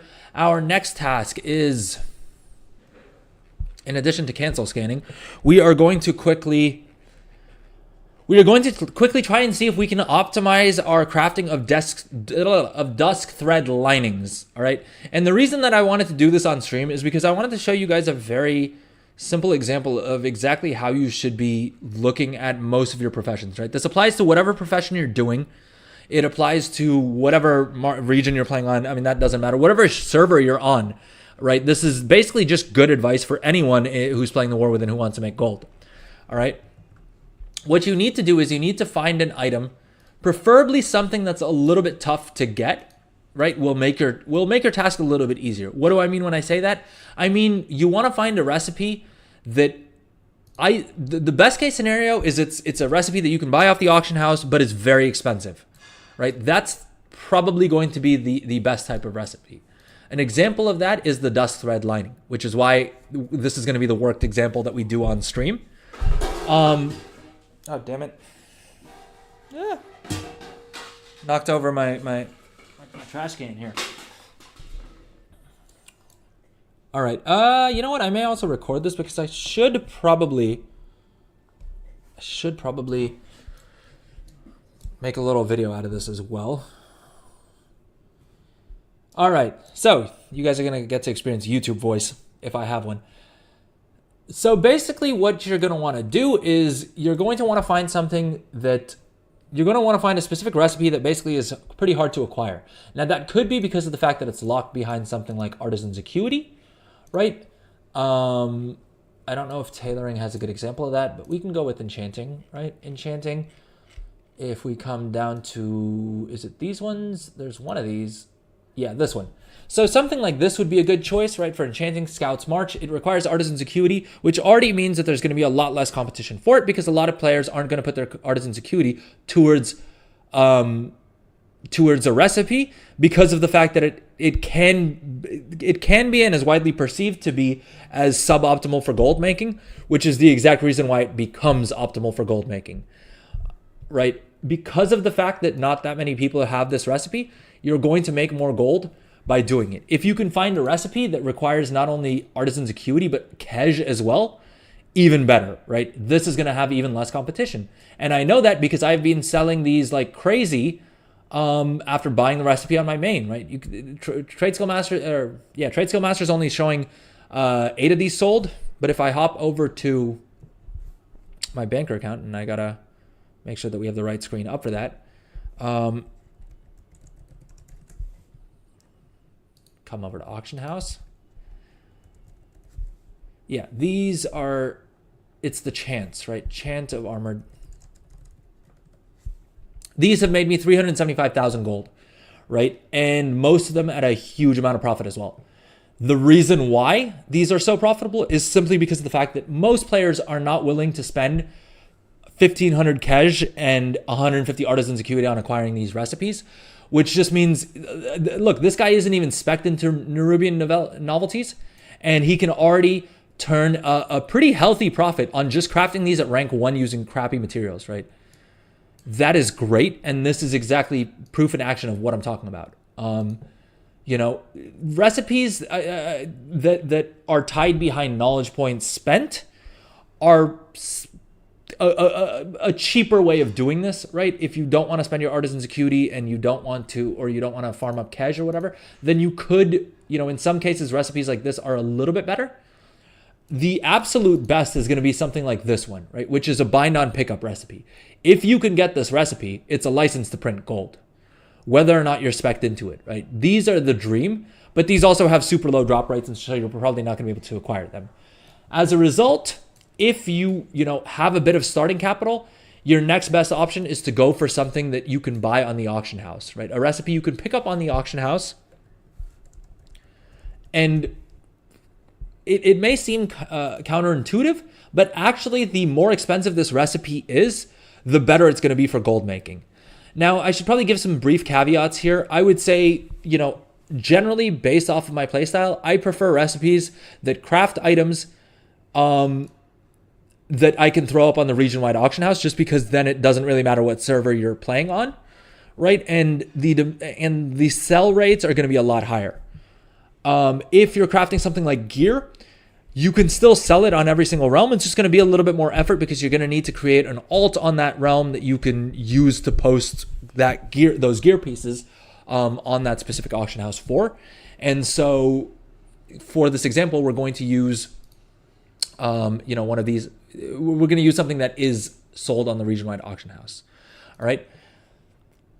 Specifically, the item I'm going to use is the Dusk Thread Lining. And the reason that I want to be able to craft these is because if we come over to Wowhead, and I would recommend, this is a good place to start with, is Wowhead has this great article called The Best Crafted Gear and Embellishments for All Classes in the War Within.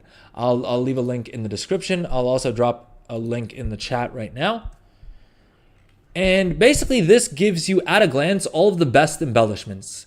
If you're planning on going the route of making gold with crafting orders, this is still super handy because you can, see which of these recipes you want to go into, right? And ideally you'd want to find the one that has, is BIS for the maximum number of specs. In our example, we're looking for things that we can sling onto the region-wide auction house. And so we'll be mainly looking at embellishments. Now, there's 2 recipes for tailoring. There's 2 embellishments that tailoring crafts that sort of meet this criteria of, they're BIS for multiple specs, and you can buy the recipes off the auction house. The first one is the Dawn Thread Lining. Now, the Dawn Thread Lining on paper checks all of our boxes, right? It's BIS for some people. It's a recipe that you get off the auction house, right? And it's a little bit tough to craft these optimally. The problem is twofold. One, the recipe is pretty cheap, right? It's 200 gold now. It was a lot more expensive, but I think they either buffed the drop rates or someone figured out a better farm for this, and so as a result, the price on these have crashed. The second issue we have is that Dawn Thread Lining, because of the fact that it's a cheaper recipe, is the main way that a lot of people are leveling to 100 tailoring, which is what I had to do on this guy as well, I'm fairly certain. Well, I did it for one of my alts. I don't remember which one. And so as a result, there's not much profit to be had in the rank 2s, because anyone who's using this recipe to level up tailoring is going to be churning out a bunch of level 2s that they're willing to sell at a loss because, you know, they just wanted to get the skill. As a result, the only way that you can craft this profitably is by guaranteeing a rank 3. And this character has all of their blue profession tools, right? This is my high effort tailoring alt. And despite that, he's not going to be able to guarantee these at rank 3 for a while to come. And so that ruins the profits for the rank 2 and ruins the profit for the rank 3s. And so as a result, this isn't a great item, even though this tailor is spec'd into Dawnweave tailoring and so is a little bit ahead of everyone else anyway. This is still not going to be a great item. Despite the fact that he's a Dawnweave spec'd tailor, the dusk thread lining is still going to be the item that we're going to target for this little video, right? And the reasons are, like I said, just to recap, it's BIS for 12 different specs, right? And the way we can find that out is we can just come here, hit Control F, and see how many times it's showing up on this page, right? And right here we can see that it's 12 different specs that it's BIS for, which is great because that means there's going to be a lot of people who are buying it. Not only are they going to buy the rank 3s, because, you know, that technically the BIS would be the rank 3 version of it, but there's going to be a lot of people out there, including me, right? If I come to this list for Windwalker monks and I see that you know, the best crafted embellishment is, I don't know, where on the list do we have that? Is the writhing armor banding, right? I'm going to use that as an example because I've done this already with the writhing armor banding. I do have a character who is a little bit min-maxed to craft these. I'm probably not going to spend the extra gold to buy the rank 3 just because I don't value having that much. Like I don't value gear or eye level or damage all that much. But there's going to be a lot of people a lot more people buying the rank 2s of these than there are going to be buying the rank 3, unless the rank 3 is super cheap as well. And if the rank 3 is super cheap, then we don't want to do it anyway because there's not as much profit. But yeah, so reason 1, it's BIS for 12 specs. Reason 2, it's sold on the region-wide auction house. Reason 3, it's a super expensive recipe right now because it only drops from the final boss of the raid, and not that many people are killing it. It's not out on LFR or anything like that, right? So that means until it starts dropping from LFR, it's going to be 3 weeks, I believe. And if you guys are watching live and you know when LFR of Queen Unselect is coming out, let me know in the chat. But I think that buys us about 3 weeks that we can sell this without much competition, right? Because of the fact that the recipe is not going to be on LFR, and so the price for the recipe should hold up pretty well. All right. The fourth reason we want to craft this is that the mats aren't super expensive, which means that we can craft these in bulk and throw them up on the auction house. And even if the price drops a little bit, it's not that bad. Sixth reason, the profit margins are hefty, and not just for the rank 3s, right? I don't think we can guarantee rank 3s on these. I don't know if anyone else can short of people who've done really sweaty, potentially game-breaking, bannable things, right? No one's really going to be able to guarantee these at rank 3, right? We have 100 skill, we have all of our blue profession equipment, and we have a decent amount of points spent in here. I did do the math earlier, and you'd basically need to be fully spec'd. You'd need to have most of these trees, I think it's something like 160 knowledge points or something like that, invested to guarantee these at rank 3. And so the rank 3s will craft with concentration, but we're not going to worry about guaranteeing rank 3s on these right now. That's just going to be a nice little extra spike of profitability when we can do them. As a result, what we're going to focus on is the rank 1s and the rank 2s. And interestingly enough for this, you'll see that the rank 1 actually has a higher sell rate than the rank 2s, which is all the better for us because if we, without spending a single more knowledge point, we can craft these at rank 1, obviously using rank 1 mats and generate a nice little 60% profit for us. We can also expand that profit margin a little bit if we use one of these finishing reagents, right? I think we can at least, maybe not. Maybe not. I thought when we were simming it earlier, it was increasing the profit margins, but it doesn't seem to be doing that. 2535, 2225. Now it still says at about 60%. So it, all right, scratch that. Future Adrel, cut that when you're editing the video. Yeah, but the other reason that we want to craft this is in addition to the fact that we can sell at rank 1 profitably, we can sell rank 2 also profitably, right? Slightly lower percentage margin, but it still gives us twice as many units we can sell. The other reason that we like this item is because it does respond to multicraft. Multicraft is enabled for this item, which is where profit margins get blown up like crazy, right? This guy has 30 out of 30 multicraft. He has a multicraft tool, and we have a rank 5 version of the multicraft accessory as well. So we basically have as much multicraft as is possible, right? More than the majority of other people crafting this. The only other multicraft we would get is by going 20 points into dusk weaving, which is, we're locked out on this character because he's not a duskweave tailor. So it's going to be a lot more knowledge points invested until we can fully max this out. But I think this probably only stands to make my point further, that this guy with not even 90 knowledge points spent, right? It's 60 and 16 knowledge points spent, and just the and of course the blue profession tools and having 100 skill is able to do this. Which, just saying it out loud now, I'm a little bit worried that if I do put this in a video, someone is going to create a new alt and spend more knowledge points to be able to chase me out of the market. But hey, if that happens, that happens. It is what it is. All right. I'll just sit on this video for a couple days if I ever get around to editing it to begin with. Those of you watching live on the stream get this information first, and so hey, you can beat me to the punch if you're willing to spend 200,000 gold. Anyway, that said, let's do some quick math here. All right, the recipe is selling for 200,000 gold on Illidan. We're not going to pay that much. I'll explain why in a second here. But let's say we spend 200,000 gold on this recipe, right? Now, that means that we need to, if we sell the rank 1s, which we will sell a good amount of the rank 1s of this item, simply because of the fact that that's where the sale rate is the highest, right? So I'm going to use that for the majority of my calculations. There will be we will craft some rank 2s, right? That will help us make more profit. And we will also use up concentration on some of these to make even more gold off of them. But for the purposes of these calculations, we're not going to count any of those. All right. We will also just quickly try and see if there's any other finishing reagent that would benefit us here. It doesn't look like it. Looks like everything makes it worse. I thought there was one that gives you better multicraft, but anyways, besides the point. So each of these crafts is gonna make us about 2,200 gold in profit, right? So if we do 200,000 divided by 2,200, we only need to craft 90 of these to pay off the recipe.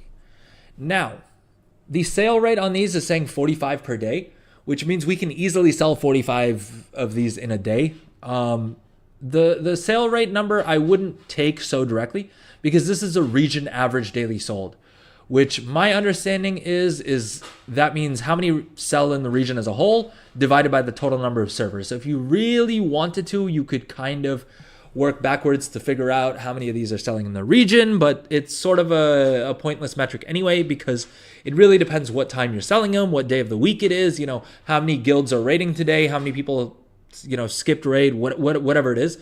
So it's not, I would use it more to compare two different items. I would use that to mean that I have to craft more rank 1s than rank 2s because of the fact that the sell rate is 45 versus 5. Right? But I wouldn't use that to gauge how many I can expect to sell in a day. In any case, my point is that we only need to craft and sell 90 of the rank 1s in order to break even on the recipe.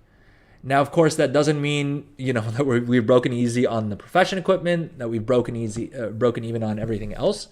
But just high level, if we spend 200,000 gold on this recipe, we can make it back by selling 100 of these, right? We've already paid off the recipe costs, which is pretty sweet, right? That is a deal I'm willing to take because of the fact that I know that probably this week alone, and even more realistically, probably between today and tomorrow, I can sell 90 of these and pay off the recipe. The thing is, we don't want to just do that. We also, like I said, we also want to figure out how we can get the recipe as cheap as possible. And in order to do that, what we're going to do is we're going to come over to Saddlebag Exchange and we'll set our region up here, right? North America, Illidan. I play on Illidan, and so that's why I have that selected. Oh, went off to the wrong window here. But basically, we'll come over to this shopping list, and we will type in the recipe that we're looking for. Pattern Dusk Red Lining. And there we go. We can pick it up on Area 52 for 164,000 gold instead. So let's update our numbers here. 164 divided by 2.2. Now we only have to craft 75 of these in order to break even, which again is very doable. So we will now do the less fun part, which is actually hopping over to Area 52 and spending 165,000 gold on a recipe.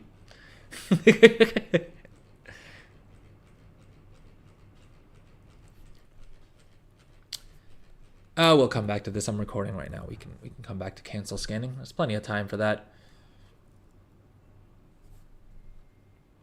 Now I do need to remember which of my alts is on Area 52. All right, I'll probably cut this out for editing, but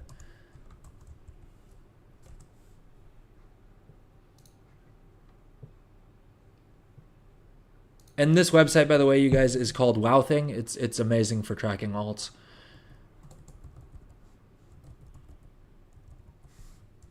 Editing really does suck. I completely agree with you on that. All right, Inanin is my level 10 banker alt on this realm. Boom. All right, so we'll create, if you don't have a character on the server that you're planning on buying, just create an allied race, and they'll start at level 10 in your faction capital anyway. All right, let's hop onto this dude.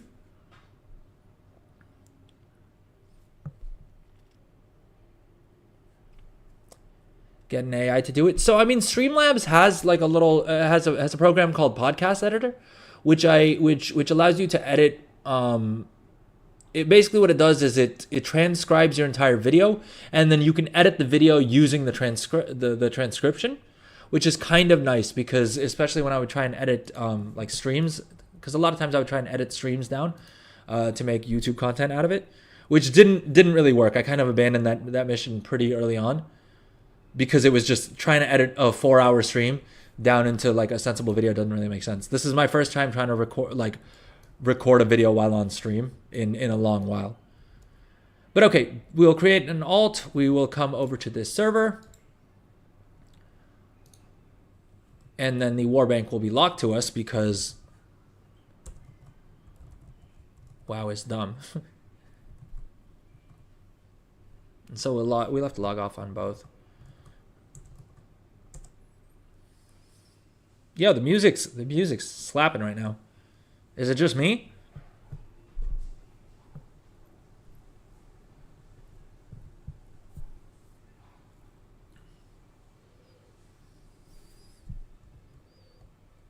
Geeling? No, it's not royalty free. This is this is not royalty free, dude. This is literally Eric Pridus.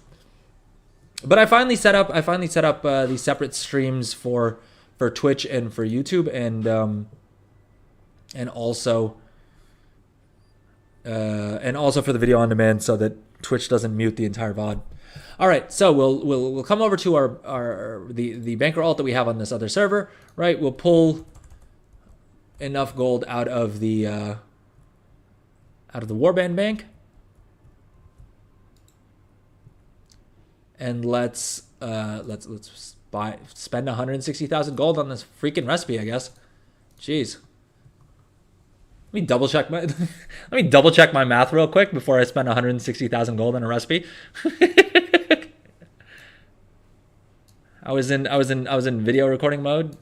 All right, let's pause the video for recording for a second, and let me double check all my math, because I don't want to spend 160,000 gold unless I absolutely need to. I'll do it for the content, because screw it. And this, if there's going to be a gold recipe that I want, that I'm okay to burn, it should probably be this one, just because I know I can't compete on this long term, but I can do it right now before more people start doing this. A music request? Yeah, so handily enough if you can use up channel points to request the song.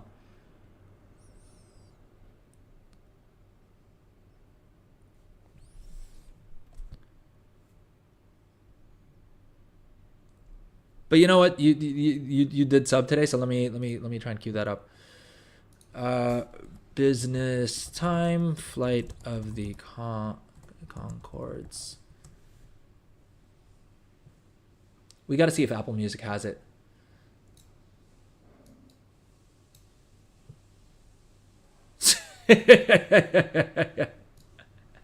Dude, iTunes is so crap on Windows.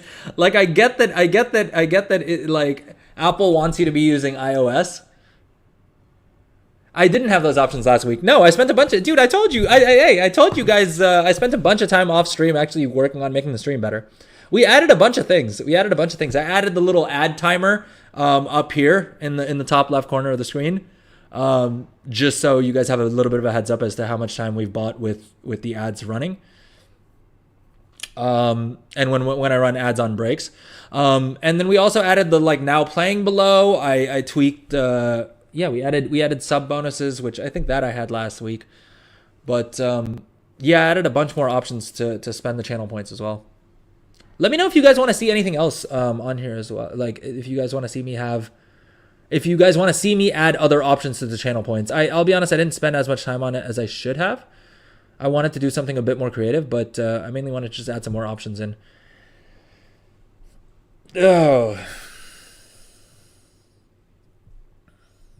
And I love that just reading that made me realize that I should probably stretch a little bit anyway. So we'll do this one for free. Let's all stretch. Stretch, folks. Stretch. Stretch, boys. Let's. Oh, you know what? I should probably add the standing desk into this point system as well. Actually, you know what? I don't need anyone else to do it. Sorry, Goldson. To answer your question, you asked for business time flight of the Concords, and this is what iTunes is showing me. Apple Music, we've run into a problem. So I don't know. Let me try and see if I can hit play on it.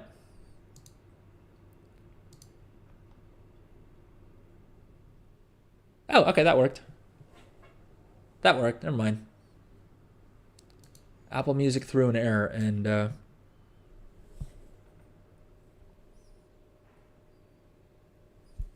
crank it. All right, wait, let me.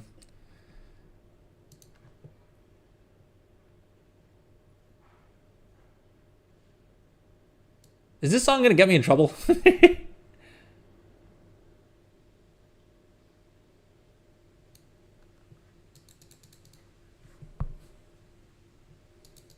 It's clean. All right, fair enough. He worried me out. He worried me a little bit by saying tonight's gonna be the night we make sweet, sweet love. It's always a concerning way to start a song.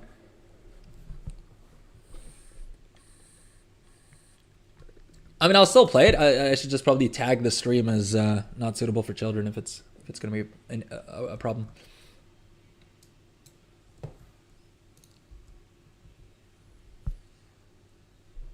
This is not how I thought this song was gonna go.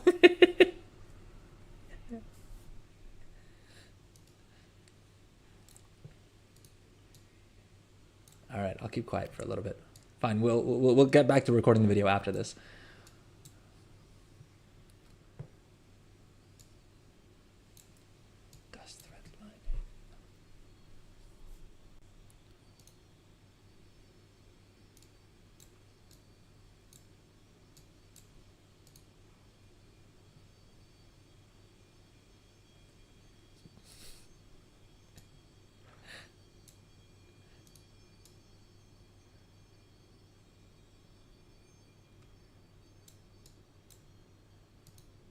I literally thought the song was going to be about business. Jeez.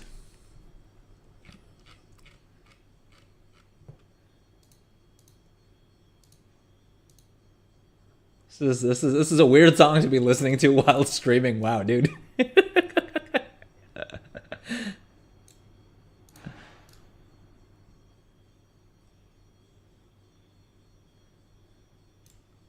It's clean. Dude, was this was you trolling me again, wasn't it? You got me, was it yesterday's stream? With the mic being off? Oh no, I figured it's a comedy song. It's Flight of the Conchords, no? Like, I thought their whole thing is that they do comedy songs, right? I've always heard the show is amazing. It's been on my list to watch for years, and I just haven't gotten around to it.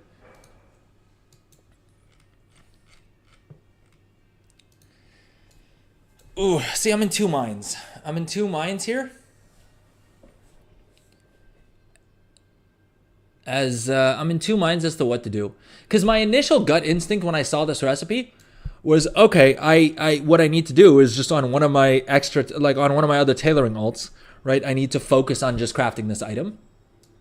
But then I got kind of lazy because I did the math and it would cost me around 50,000 gold to craft all of these, to get all of these crafted again. And I didn't even include the cost of the enchant in that. So it would really be like realistically, and leveling the profession and everything, right? It would be 65 to 70,000 additional gold on top of the recipe. And in all honesty, I would probably only get maybe like 15 more points to play with, right?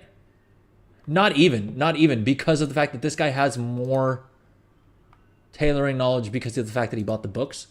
But then also there's points invested in spell thread and stuff that you can't see here. So if I was to do this on an alt, let's quickly do the math again. Right, I'd have to go 15 points. Well, no, I could go 5 points in here. I'd have to go 15 points into Duskweave tailoring. And then that would leave me with what, 30, 60, 20. So that's about 80 points. I would have maybe 20 more points, right? And so that would then allow me to do this. And assuming we have 100 skill and we have all of the same profession equipment, which we won't because I'm probably not going to craft rank 5s of both of these, and I doubt I'll get this at rank 4. The only difference is about 7% margin, right? Between creating a fresh new alt and spending an extra 70,000 gold would be 67% profit as opposed to 54% profit. At which point it's just not, it's an extra 400, 500 gold profit per craft. And it'll allow me to, a lot of work, a lot of effort, a lot of energy, and is probably going to cost me a lot more gold. And I can probably make more margin than that by just doing something else entirely. All right, let's get back into video mode now that that song is over. Oh, I hit record and forgot to throw the music back on.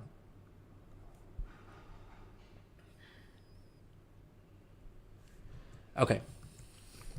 So we are on the other realm, and we're looking for the dusk thread lining, and it's up for 164,000. What do you think? Should we try messaging the?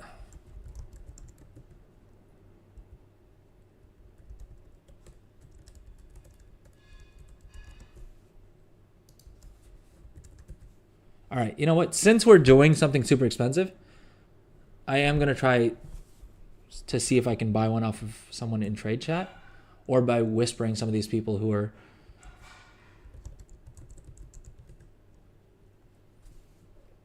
who have them listed.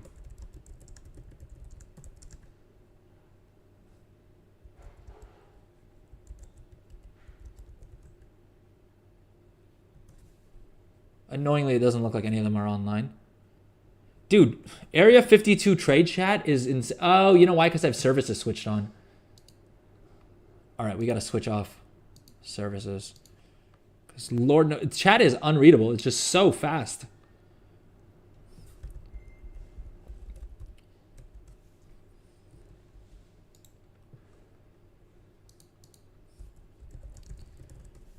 Dude, we could probably end the video.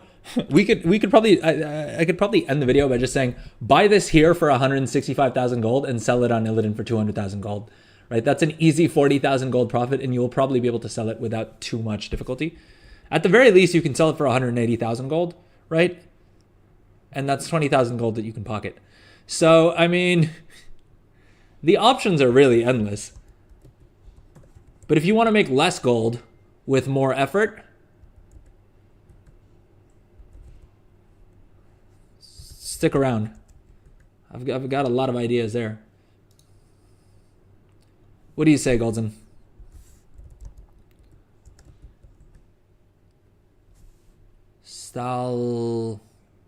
What's this guy's name? Tailoring.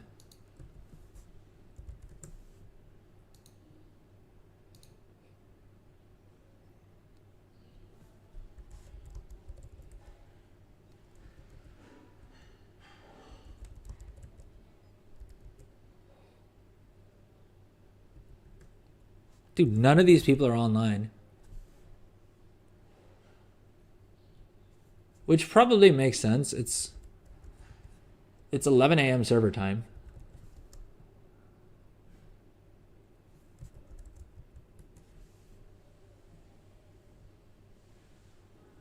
Damn it.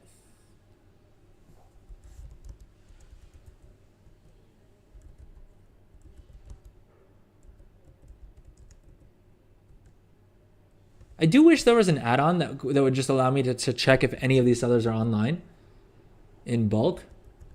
Because I can probably convince them to sell it to me for a little bit cheaper, right?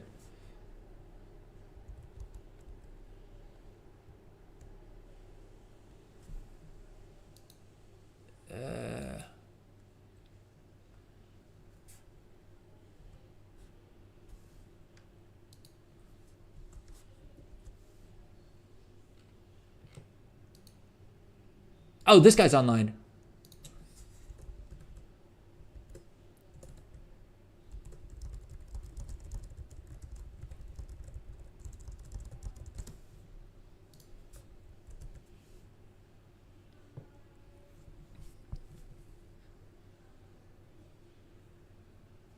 I was gonna move his chat into where it's visible.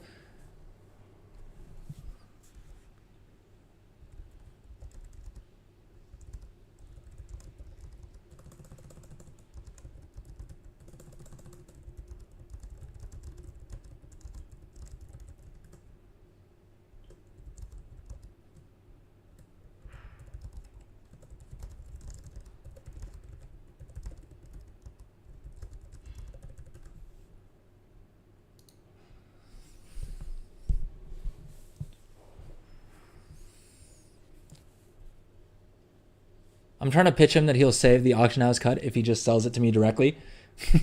What do we think, boys? Do we think it's going to work? The thing is, he knows that I'll just buy it off the auction house anyway.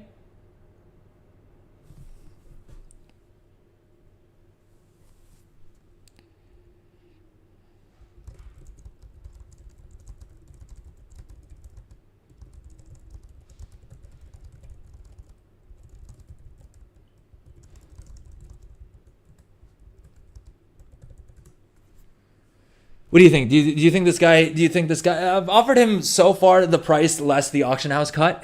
How much is? Do you guys remember how much the auction house cut is? I should probably know that by now. It's like 5 or 10%, right?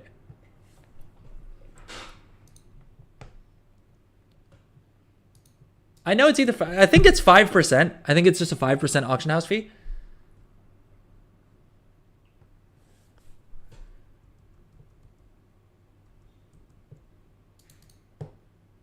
Let's see. It's 7:06, so the data should have just refreshed here.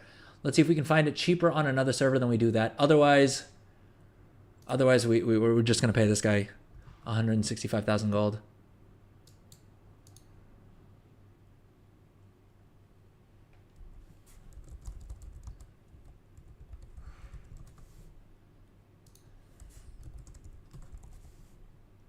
And I mean, the only reason that I'm trying to get a better deal on this is because it just means that I'll break even that much quicker.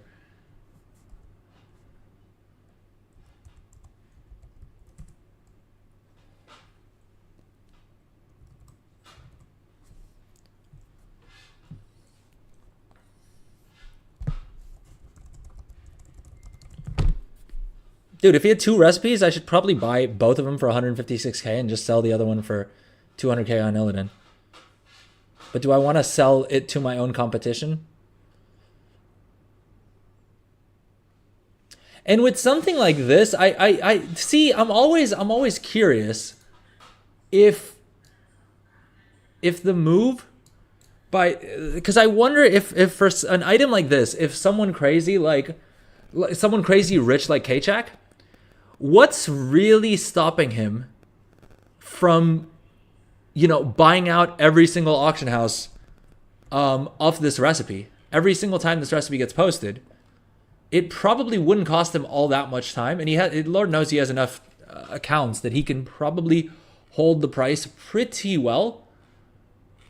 I mean, he may have to find someone else to partner with him to keep the price of this recipe at like 500,000 gold, right? I mean, theoretically, I could do the same thing.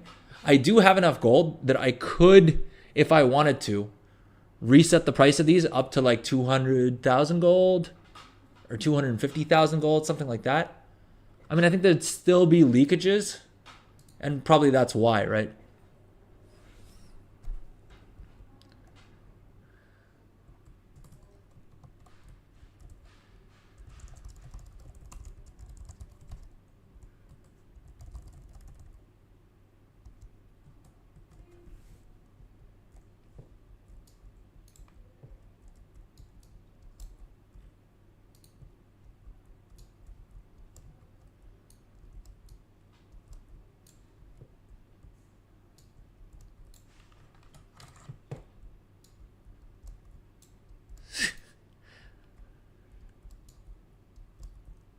The dude's asking me why I'm buying it on a character that can't use it right now.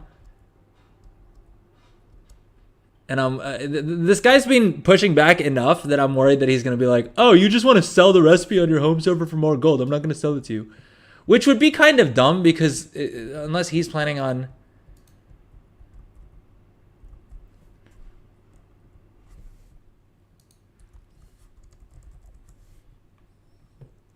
What did we say? We said we're going to do 156K.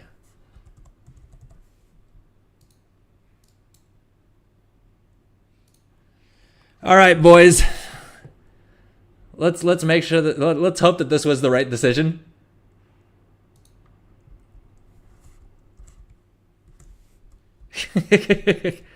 Let me know in chat. Do you think we are actually going to break even on this?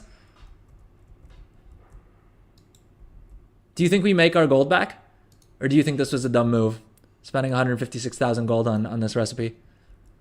Because there's a good chance that with you know, with every day, every minute that the game, that the raid is out, there's more people who are killing that final boss, and so there's more of those recipes entering the market. This may be a really dumb move. Because where is it? It's Nirbar Palace. Right, it drops off of Queen Ansarek, and it's not even very rare. Is it? Oh, it drops off of Rashan? Oh, thank God it's not on... If it was off of one of the first 3 bosses, I would have been pissed, because that means it could drop from LFR, and that probably means this weekend the price goes through the floor. I don't know, Raiders, tell me, do legendarism, you were saying you raid, right? Do a lot of people raid on the weekends, or is it more a weeknight thing? Because I know weekends are definitely the cheapest time to buy mats, because everyone's online and farming. But I don't know if people are raiding as much, right? I think raiding is more a weeknight activity.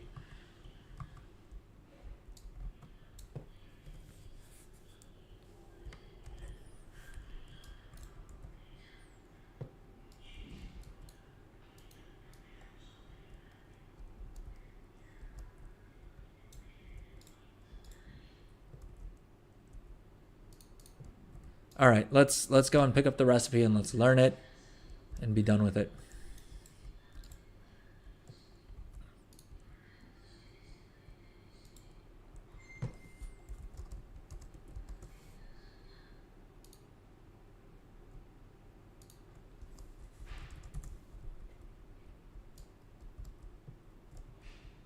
I'm gonna, you know what? I'm gonna give it a minute. I just dropped this message in chat. Dude, why is services enabled? No wonder I can't read jack crap on this guy's shows up this time. I'll double check that the timer is up. before I step away. All right, see you guys in a couple of minutes. We will be right back.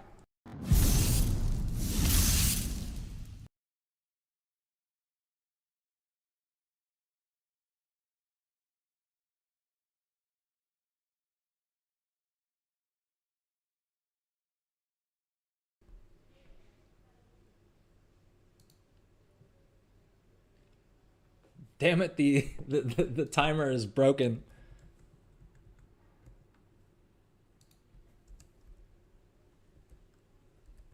The hell is this?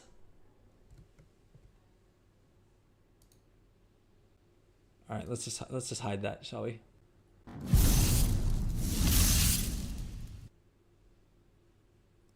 All right, we're actually going on break now. See you guys in a few.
All right, and we are back. Let's make sure we're unmuted. We all good?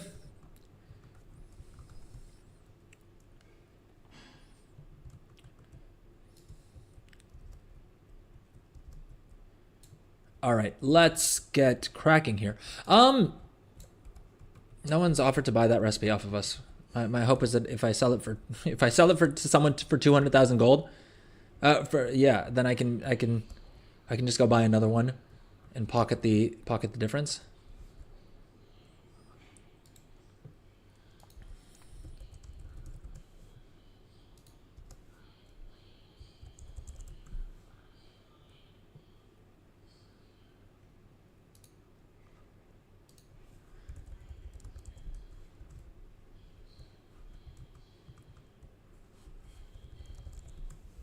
Should probably repost on this chick as well.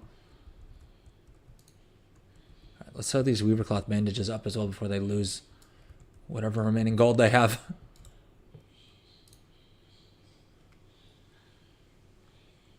I have a stupid amount of spell threads that I need to get through. Dude, 179 gold? Hold up, what's our crafting cost on these? Are bandages actually going to be a good gold maker for us? Is that what's going on right now? All right, not too bad. It cost us 129 gold to make, and we sell them for 175 gold. And that's not even considering multi-craft and the resourcefulness procs. Dude, if people are actually buying bandages may be kind of OP for gold making. That's what I'm saying, man. It's just about finding niches that like no one else is doing. Things that you wouldn't think are good for gold making are going to be OP this expansion. Well, every expansion, right? There's always, every single expansion in this game, there's a bunch of niche products that you will make a lot more gold selling than the like big weapon enchants or like the big flashy items, right? Like the prestige items.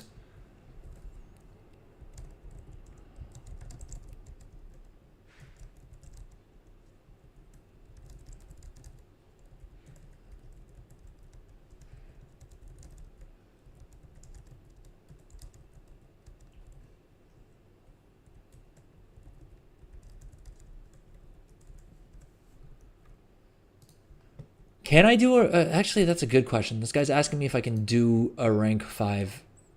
Can I? Actually. Oh, no, I can't. Can I? He doesn't have one of these items. If I had one of these items, we'd be Gucci. We'd be good.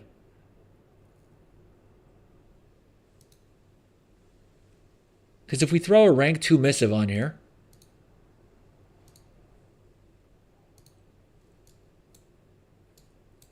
he can get 5. He can get 9 more skill.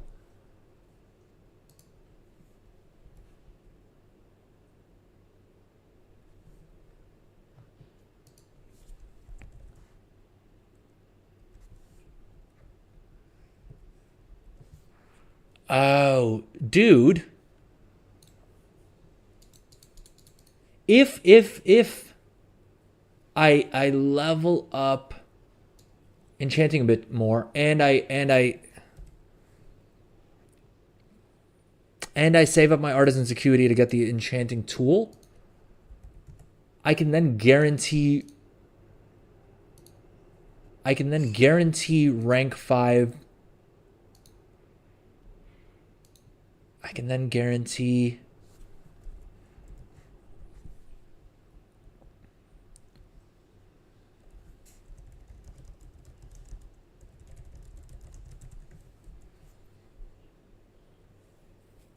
guarantee these rank 5 rods for just like 1,500 gold.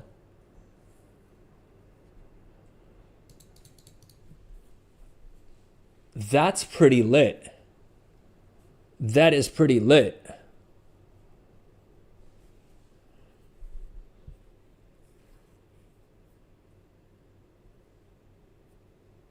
Because I can definitely charge like 10 grand for this, right?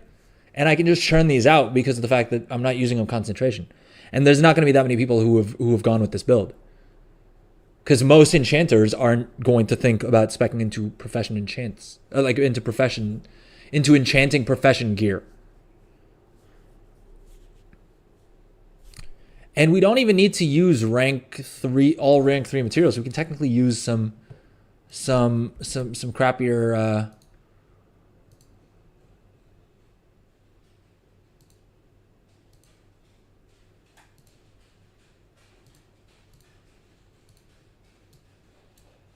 24,000 gold.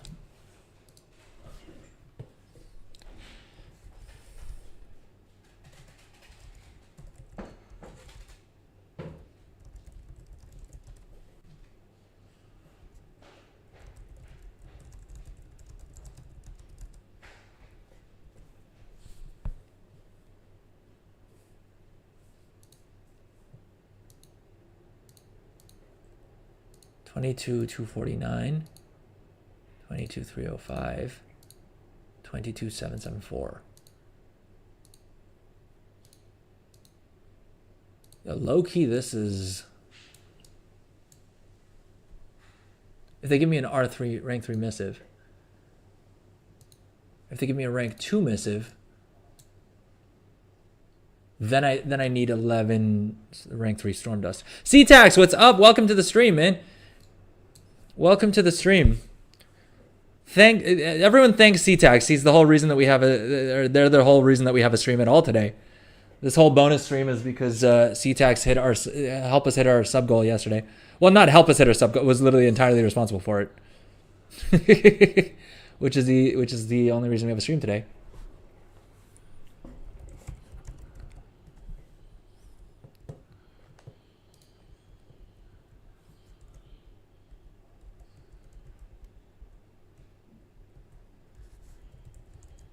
What's up? How's it going, C-Tax? You did miss 2 hours and 40 minutes of the stream, yeah.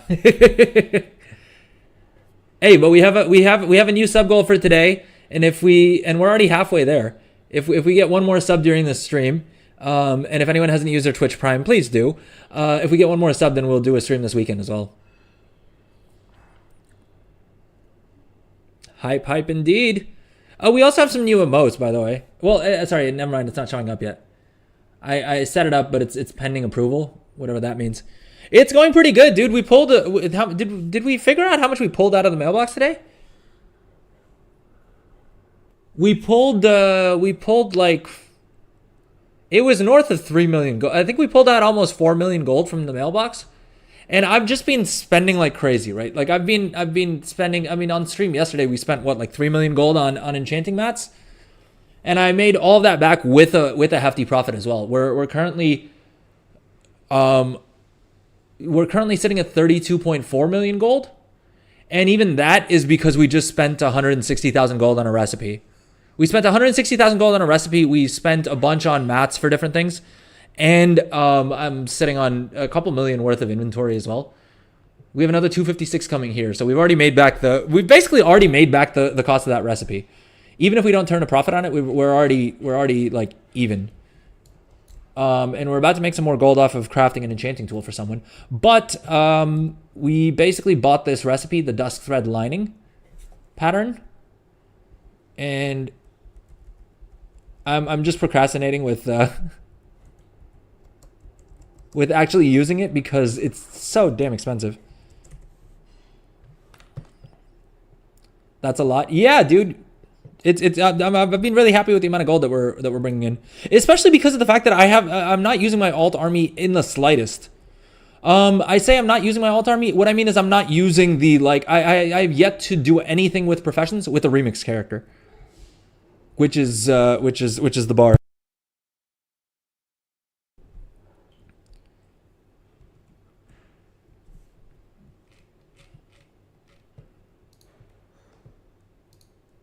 Yeah, I literally haven't done anything with any of the remix characters, which is dumb, right? I should at the very least get them professions. Yeah, dude, multi-craft is OP, Goldson. I made some mistakes as well. Oh wait, I don't have the screen up. Like this chick, I messed up her build quite a bit, because I just put I put 11 more points into Dawn Until Dusk, thinking that, look, if I max this out, then we can start crafting Dawn Weave on her as well. But that's kind of dumb, and it is completely contrary to everything I've been saying since the start of the expansion, which is do not try and do everything on one character. Specialize and double down on that as much as you possibly can. So this was really dumb. But hey, touch wood, I've done professions on like 10 characters at this point, maybe. Not even, less than 10 characters that actually have more than like just basic Dark Moon skill on them. And there's only this character and maybe my main who is jewel crafting. I'm unhappy with their builds on. Everyone else I'm pretty happy with the builds for. What's up? I see we have a bunch more people joining us on Twitch. How's it going? Drop a message in chat. Let me know what's up. Let me know how it's going. Let me know if you guys are making boatloads of gold as well. We pulled 4 million gold out of the mailbox earlier. We're at we smashed our previous highest total of 32 million gold, and we're currently sitting at either we're sitting at 32.5 million gold, or we're sitting at this number is just inaccurate. This number is just wrong, and I think it's because Trade Skill Master is still not syncing for whatever reason,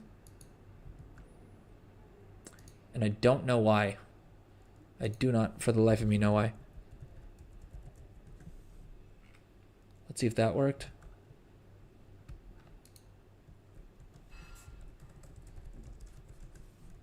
Music is going hard today.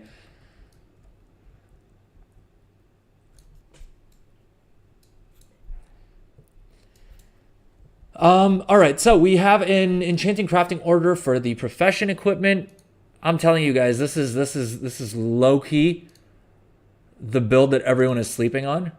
If you're not planning on, oh damn, hold up, wait a minute. Now I completely forgot that reset happened. We have patron crafting orders, and this guy's getting another 50 artisans acuity, which we have 60 already. We'll have some tailoring work orders that we can do as well. Dude, what the hell? Yo, people are such trash. People are such trash. I'm guaranteeing this guy a rank 4, and he's tipping 1,000 gold. Should we call him out on it? What do you think? What do you think? What do you think?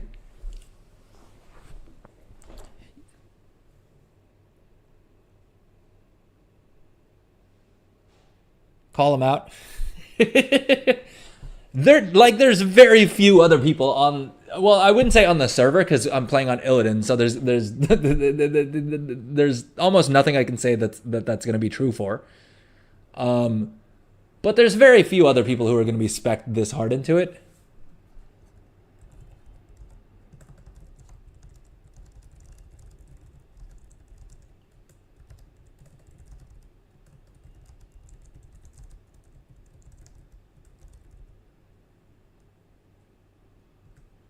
All right, I called him out, but here's what I did: I told him that I need to do finishing reagents. Yeah, that's a good point. I am also literally putting tools in the hands of my competition. Well, to be fair, I'm giving him a rank 4. I'm saving the concentration for myself. Legendarism. Well, 1 second. I love the legendarism. I love that you're the one saying that when I literally crafted you a tool for for the exact same thing, and you literally play on my realm.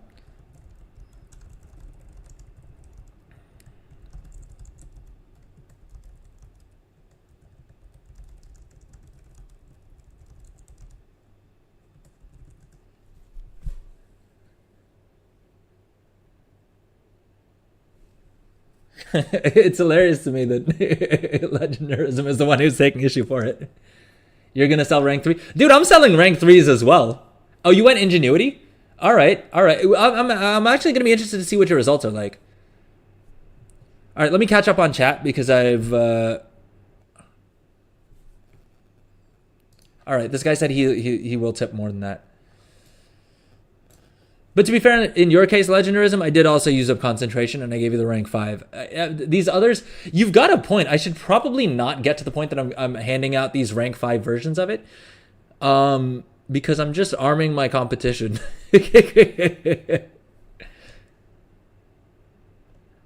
I can unlock the rank. Well, I could unlock the rank 5s for my other enchanters. But honestly, for my other enchanters, I'm not going to be doing it in volumes enough, and it's still going to be cheaper for me to guarantee a rank 4 and then use concentration to craft it at rank 5. So for my own purposes, I don't, strictly speaking, need to be able to guarantee it at rank 5. As long as I can craft them at rank 4, I can use concentration to bridge the gap, because it's not like I'm going to set up that many enchanters. And if I have to wait an extra day to get them the epic tool. I mean, first of all, most of them, if they're alt enchant crafters, I'm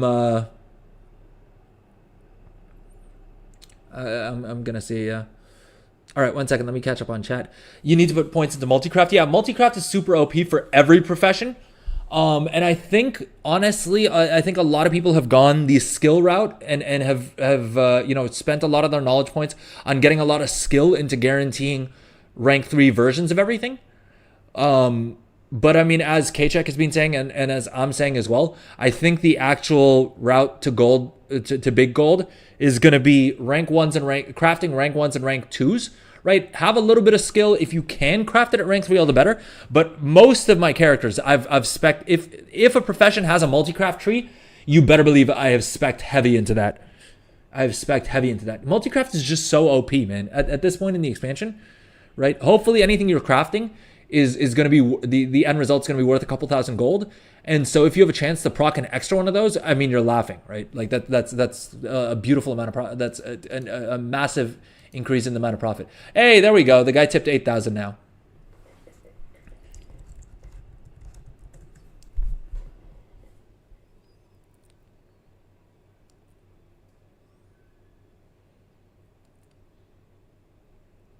You're trying to make gold with your alts, but you just want to play the new expansion. Yeah, I mean, that's fair enough.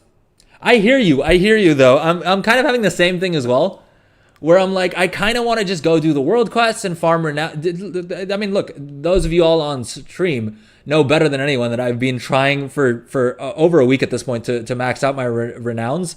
But I'm just making so much gold sitting here in Dornagal that it's anytime I'm out in the world doing things, I'm like, well, I'm not fully stocked on enchants. I'm not fully stocked on this, that, the other. And so, yeah, that's the main reason I'm not doing a lot of the content. Golden, you're saying you're going to take a break to level alts through TBC time walking. Hey, that's a good call.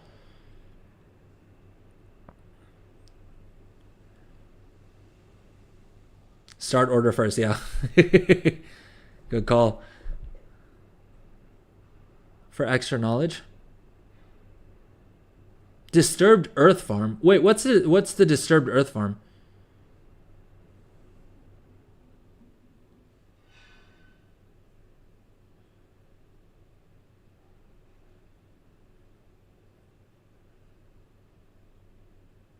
As in the, like, actually, yeah, I was trying to do this yesterday.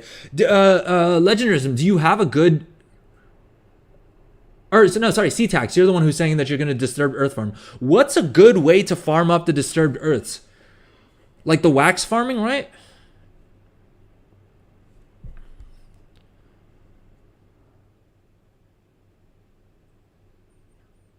Wait, you went Ingenuity and you told the guy you were going to give him 20k for it and he ignored you. And then I crafted it for you with concentration for 10 grand. So you were willing to spend 20k on it? God damn it, Legendarism. First you take the gifted sub, then you shortchange me by 10 grand to compete with me on my own damn server. Do they show up there? Is there a good way to have them show up though? Because they don't show up on your mini map, right? And I mainly want to do the disturbed dirt farms so that I can get the weekly enchanting points, the weekly knowledge points for these guys, right? Because I haven't been doing it on alts.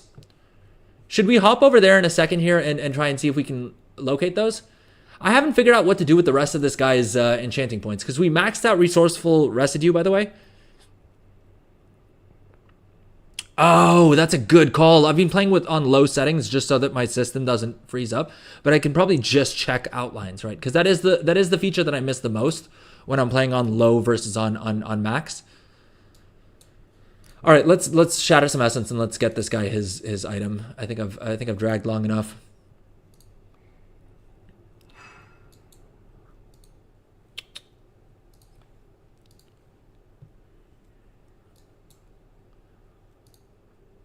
I know I told him I was going to use a finishing reagent, but I didn't. Oh, I should probably throw one of those frames, right? The resourcefulness frames. Increases resourcefulness by 150. Each point of resourcefulness is worth 2.8. Dude. All right, let's see if my banker alt has any of these. Forge frame. Boom, she has it. Let's go. Let's go. All right. Can we see him? We can't. We're out of phase. At least I think we are.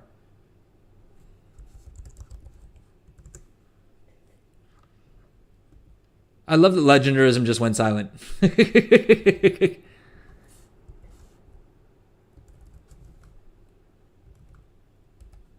Tell me, bro. Were you willing to pay 20,000 and you just paid me 10,000 instead because you knew I was too nice, and that I would do it for you anyway? Oh no, you're fine. You're fine. I'm just messing with you, bro. Don't stress. Don't stress. You're good. Dude, I wouldn't feel right showing you guys that I just made 4 million gold earlier today, and then asking you to trade me another 10k. It's fine. It's really fine. I was mainly just pulling your leg. Okay, I think we've maxed our resourcefulness. Technically, I should be using one of the better frameworks, but this guy's waited long enough for his tool. I suppose every minute that I don't give it to him though is one fewer, like one less minute that he can compete with me. But hey, it is what it is. He paid me 8 grand, and we didn't proc resourcefulness, which kind of sucks. But C-Tax will take the gold on my behalf. Hey, at a certain point, C-Tax. I'm just saying he could pay you 10 grand. But he could make the argument that it was real money trading, that you asked him to pay you asked him to pay you 10 grand for the gifted sub you gave him.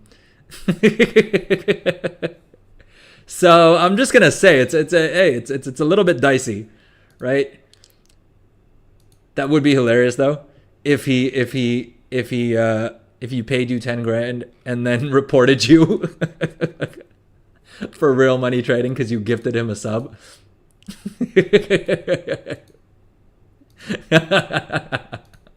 I'm not gonna lie, like, it would suck, don't get me wrong. I would be upset, but it would be a little bit funny. It did, right? I'm guessing C-Tax probably wouldn't find it too funny. Outline. Where is it? Outline mode. Oh, there we go. Hi. Does that... I don't know if that changed... I don't know if that changed any of the settings here, but... You know what? We should probably, before I do anything else, let's actually go farm up some dirt. Because I want to test out the spot that...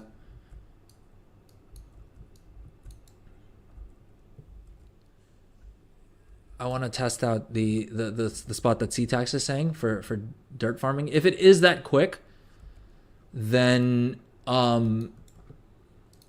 that'll be really handy for all of my alts, because I haven't been doing the treasure knowledge points on them on a weekly basis, but I really should be, because knowledge points are gold.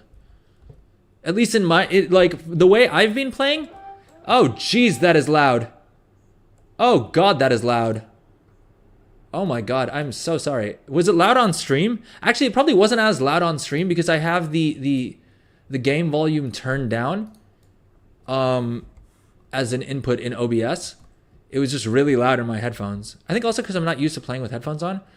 But the problem I had yesterday was when I didn't have headphones on, or in rather, my mic was picking up the copyrighted music from the speakers, and so I think all of my stuff would have gotten muted and demonetized and stuff anyway. All right. Let's try and see if we can find some dirt, boys. Because both of these characters need their treasure knowledge. Oh, damn it, I forgot to hop on the mount. Gotta go back and pick him up. Anyways, I'm out of vigor on this dude, so we might as well just fly around on this chick. You know what sucks is they made every single mount. They made every single mount skywriting enabled, but then they didn't add, what is it, the buddy system or whatever? What do you call it when you can have another passenger on your skywriting mount? Fly along, ride along. They didn't make every single mount ride along compatible. Oh god, that is loud.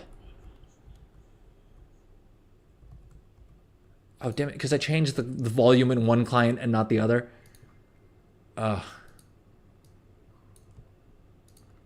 Is the trinkets noise just as loud on stream?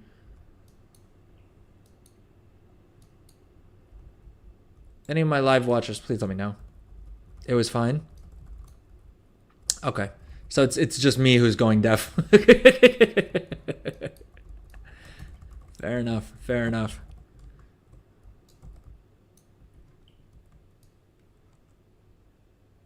Oh, outline mode is sick.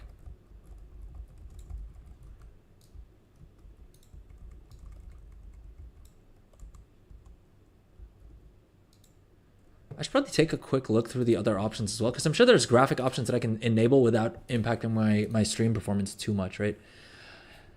Outline mode we definitely want on.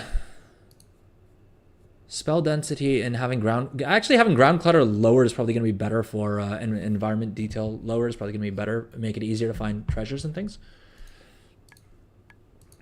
All right, neither of them got a knowledge point item off of this. Are the drop rates as random for you guys as it has been for me? Golden, are you doing treasure knowledge points on your alts? With that many alts, I'm guessing the answer is going to be no. Simply because the fact that it's just so many... There are just so many alts to do them on. But I feel like the drop rate is so random. Where like some characters, I'll get three of their weekly knowledge point items to drop in the first like 3 treasures that they pick up. And then the last one will take like half an hour of farming treasures. And other characters, like, they just won't get anything for a long while. Like, it just seems so random. I almost feel like it would be a better idea. I don't want to give Blizzard any ideas because they'll probably do this and it will suck and I'll regret it. I mean, no, look, I have 7 viewers on Twitch right now, so I don't think anyone from Blizzard is watching. But it would make sense if it was like the first one, you know, drops super easy and the second one requires a little bit more farming. That I would still be okay with, right? Like that would at least be a little bit more fair. All right, let me catch up with chat. Projected texture when the wax are thrown around. Does that help with with finding them?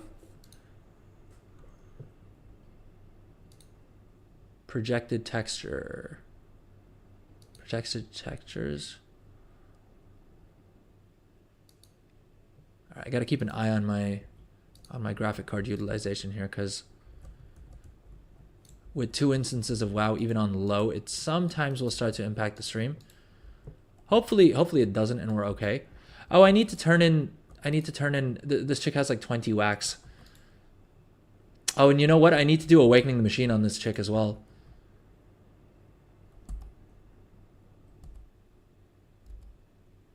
Oh, damn it. The quest is for gathering the wax and not for turning it in.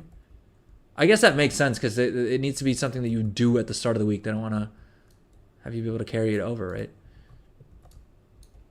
Although I am kind of planning on cheesing the Ajkahet rep quest by just doing it on 2 characters at once and then turning it in over different weeks.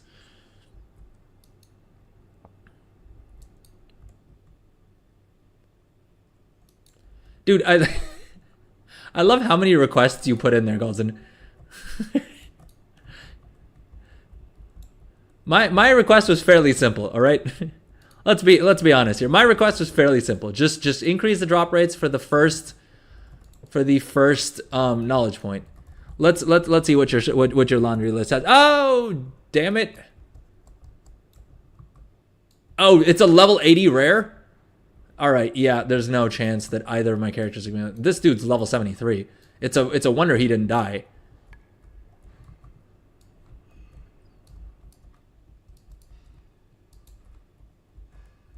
Where's the wax? All right, that'll give me 1,000 Assembly of the Deep's renown. Oh, we're so close as well. We're so close to... Oh, god damn it.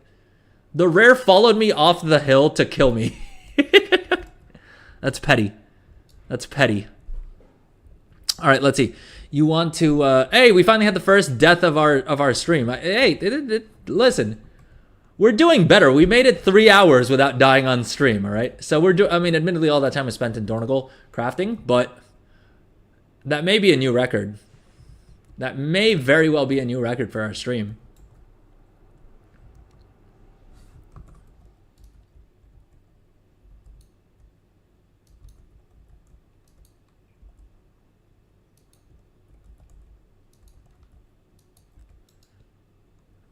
Damn it.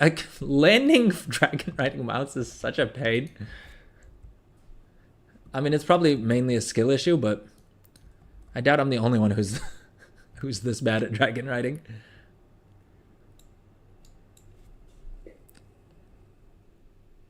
All right, you want them to change the concentration pool to 2,000, make all the patron orders spawn weekly and can last up to 2 weeks. Yeah, I mean, honestly, I feel like it would. I feel like the patron orders should last longer. But at the same point, I get why they've done it the way they have. They basically want to give you an incentive. They want to reward people who are checking their patron orders daily, right? Which you got to think they're ideally they don't want to penalize you for playing on alts too much. But they definitely don't want to give you an outsized reward for having an alt army. And the best way they can do that is having the patron orders refreshed daily so that someone who's doing a profession on their main will tend to naturally have more knowledge points and more artisans acuity than someone who's doing a bunch of things on their alts, right? The whole system is designed very well to allow both types of players to make a bunch of gold, right? I think they have done a great job with that. I think it's hard to argue against that. I know a lot of people complain about the patron order system, but I genuinely think it's one of the best improvements that they've made. So yeah, I do have two. No, I don't have two Blizzard. Hey, Af, welcome to the chat. No, I don't have two Blizzard accounts. I have two WoW accounts under the same Battle.net accounts. And just in case it bears repeating, but this is completely within the terms of service what we're doing here because I'm manually alt tabbing between the two accounts, as you can see. I'm just doing that because both of these characters need their treasure knowledge points, and so it's just that little bit quicker if I do both of the characters at the same time.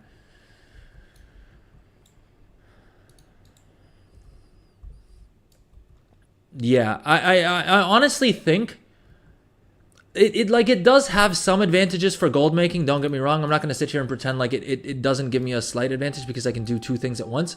But honestly, in my experience, this expansion, buying the War Within on both of them, on both having the War Within on both my accounts, I kind of think low-key may have been a little bit of a mistake. Not because it's made me less gold.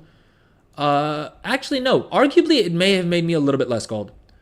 And I'll explain why. The reason is that until this expansion, like Dragonflight and every single World of Warcraft expansion until now that I have had a second account, which is going back to like Cataclysm, I think is when I got my second account. And I just would basically never put the latest expansion onto the account because the characters on that account would just sit in Orgrimmar and cancel and repost auctions, right? Which is great, and that is something that I think the second you can afford to do it, if you can afford to pay for their sub with gold, there's no reason to not do that. Oh, we are getting raffle stomped here. Oh, and it's not even a chest that we can loot because we need a faded supply chest, which we're not going to farm up. All right, we died two more times. Let me know in chat if you guys want me to add a death counter to the stream. Like we have a death counter overlay. That might be kind of fun. That might be kind of fun. Let me know in chat if you guys want to see that. C-Tax 20 minutes after you get here. Are you the problem? Maybe. It may be, man. You're here giving out gifted subs and distracting me from playing this game as suboptimally as I usually would without the distractions. Get good. Yeah. Like I said, I made the mistake of, oh damn it, I can't even res properly. Oh god, he's probably gonna die, right? Do demon hunters have any way of dropping threat? Oh.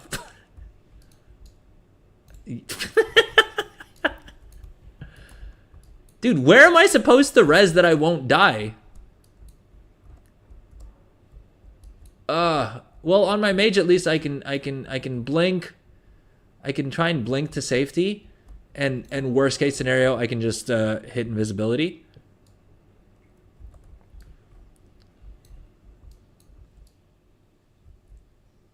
All right. Well, for let me jot that down for next stream. I gotta add a death counter.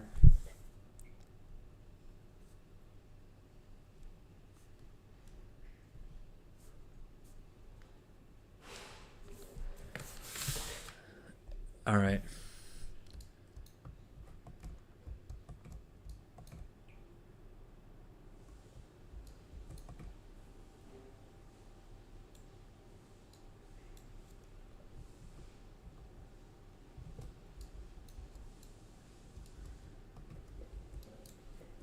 Add a reward where I kill my character.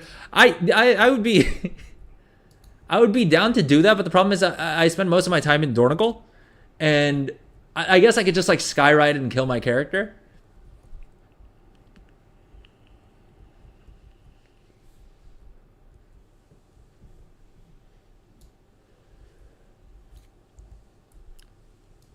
I may do that for bits actually. I don't know if I would. I don't know if I would. I don't know if I'd be willing to do that for channel points. I may do that for bits though. Blacksmith press. Oh yeah. I still haven't gotten that achievement, by the way. Funnily enough, for as much time as I spend corpse running in this game, they released a new fun way to die, and I haven't actually done it yet.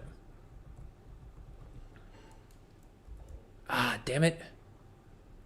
I forgot to multi-person mount, so one of these dudes is buy the knowledge point treasure. Why can't I see it on my second character? Oh.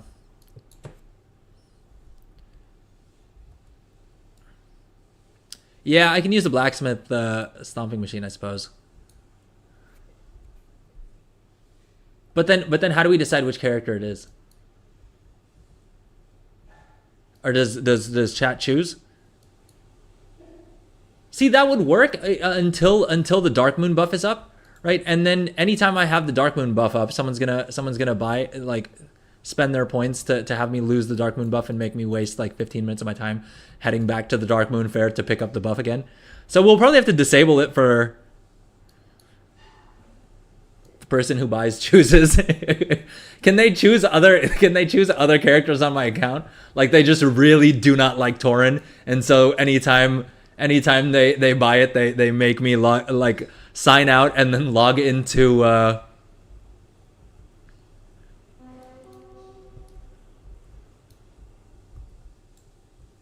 Dude, we could really have fun with that, because what we could do is, like, if you do you know what, let's do that. Let me add this. I'm just gonna do this real quick, because setting up channel points takes a little bit of time.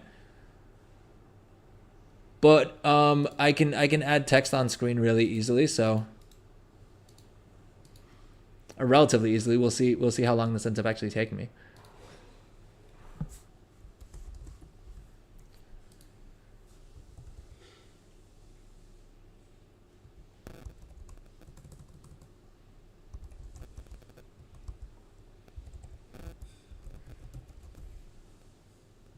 Does that work?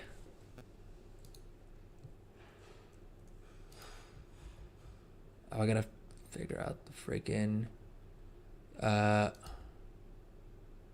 gotta change the font. We should probably reduce the font size as well.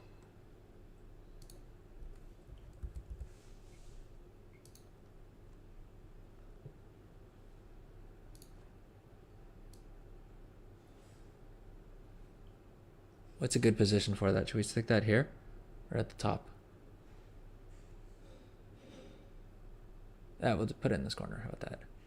Oh, it's not even showing on the live stream feed. Okay, fair enough. It's probably for the best.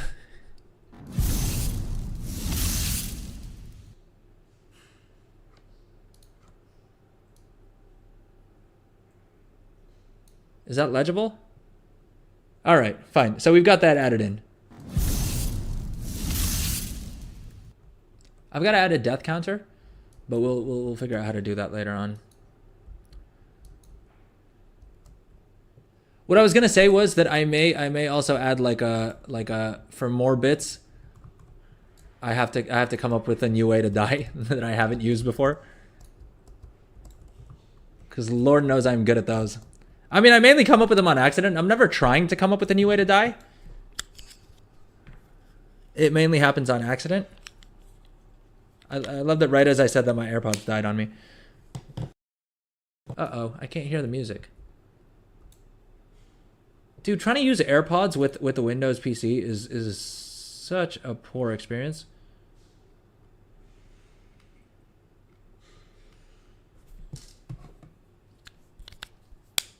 All right, 1 second.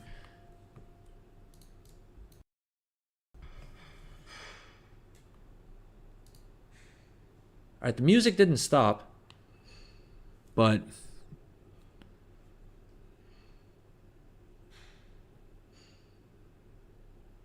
oh, I should probably check the queue as well if anyone's redeemed anything. Has anyone redeemed any channel points? Or hopefully it shows up in the main stream, like in the stream chat.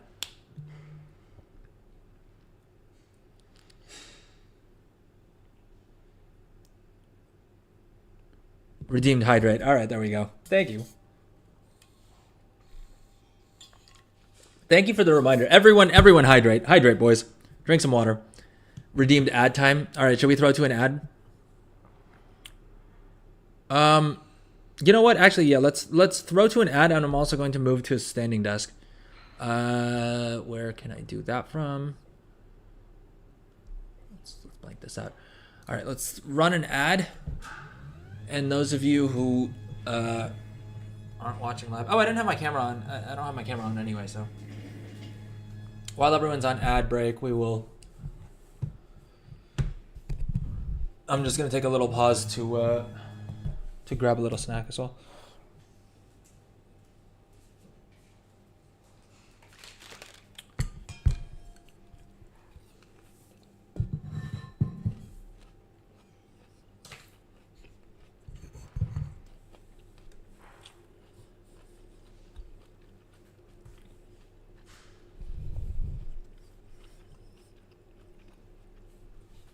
All right, we've got the standing desk going.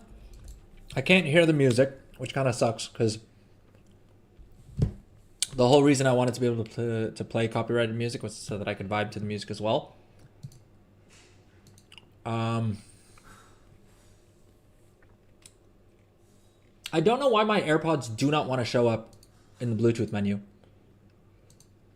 Damn it, I'm probably gonna have to buy a headset now.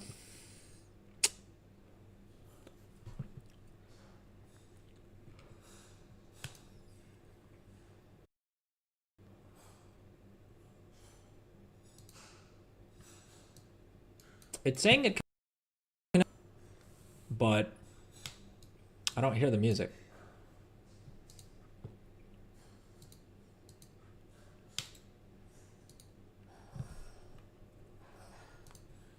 Sorry, folks, more technical issues as usual.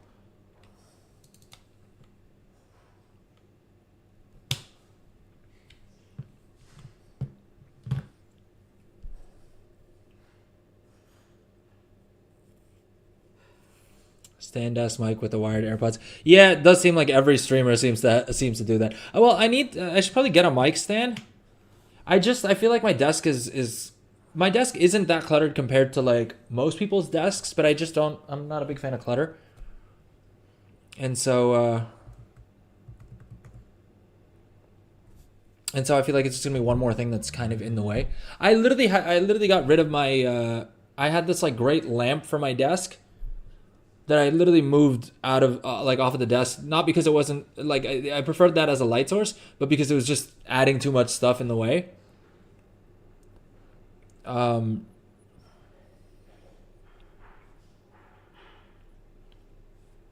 Yeah, I mean, I think I'll probably just have to get like an actual headset because just today trying to use the AirPods as like a stopgap solution. I'm having so many issues pairing the freaking AirPods with the PC. It just does not want to connect.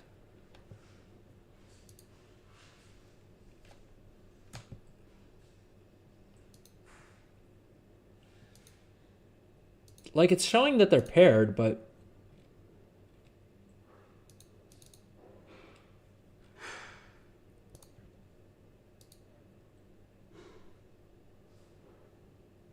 oh, okay.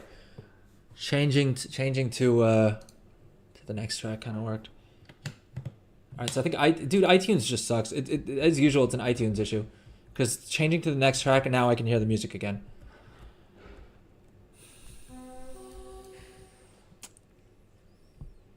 I don't want to be like Asmongold, dude. I'm not gonna lie. Listen. Asmongold's a legend of WoW streaming. But watching did you guys see the video of his like touring his house? Because I'm not gonna lie, that gave me the jeebies a little bit. Gave me a little bit of the heebie-jeebies. It was a little stress-inducing watching that video. You left the Apple ecosystem back in 2012. Yeah, fair enough. I mean, to be fair, I was an Apple fanboy. Damn it, that's loud. Oh God, that is loud. I think whatever add-on it is that's doing that is ignoring the max volume level. Pull out the bottle of love, when I'm with you, I never get enough. Slow wine, I'm not in a rush. You can hear music in our ears.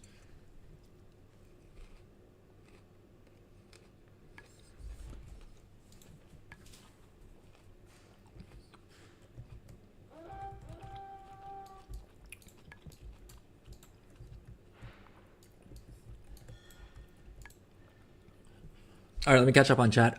Yeah, so I mean, I was an Apple fanboy from, I would say like 2006-ish maybe. Basically when they released the first Intel Macs, right? That was the first like Apple product I ever bought, was like an iMac, and that's where I first started playing WoW and stuff as well. I mean, quickly I installed Boot Camp on it, and then I was good, right? And then all through college and everything as well, I was an Apple fanboy. I got the iPhone 3GS. Cause I was in the States for a summer school thing, and it had just come out then, so like they hadn't released it globally yet, and so I think I was one of the first few people to get it back, like to bring it back here, and I think I was also I was probably one of the few, if not only, people who actually moved from an iPhone to a BlackBerry, and that was simply because of the fact that my iPhone cracked. Like my iPhone, the screen shattered, and the amount of money that they wanted to repair it was so much that it was cheaper for me to literally buy a BlackBerry than to get that one fixed. Yeah, and then so the phone ecosystem and the iPad as well. Like I just love my iPad too much to use anything else, and I can't be bothered like at this point to try and figure out how to use Android and all that. Oh God damn it, we had another death.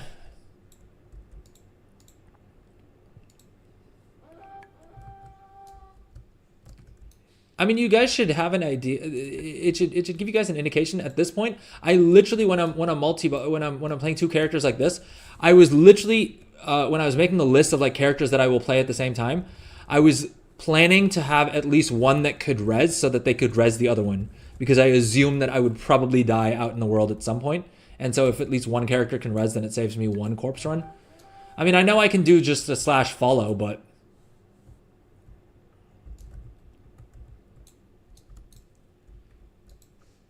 But yes, I was a MacBook fanboy, right? I used a MacBook up until a couple of years ago. And then what happened is my MacBook just randomly died, right? Like it just randomly stopped working. And when I took it to the Apple store, they literally wanted like upwards of $1,000 to fix a 2016 MacBook. This was like 3 years ago or 2 years ago. They wanted like upwards of $1,000 to fix like a 3-year-old MacBook sorry, a 4-year-old MacBook at that point. It was a 2016 MacBook. And they had the gall to tell me that with that price, because of the fact that they solder the hard drive onto the motherboard, you basically cannot. I wouldn't even get my data back. They were like, oh, you can take to another company that will recover your data for $25 a gigabyte.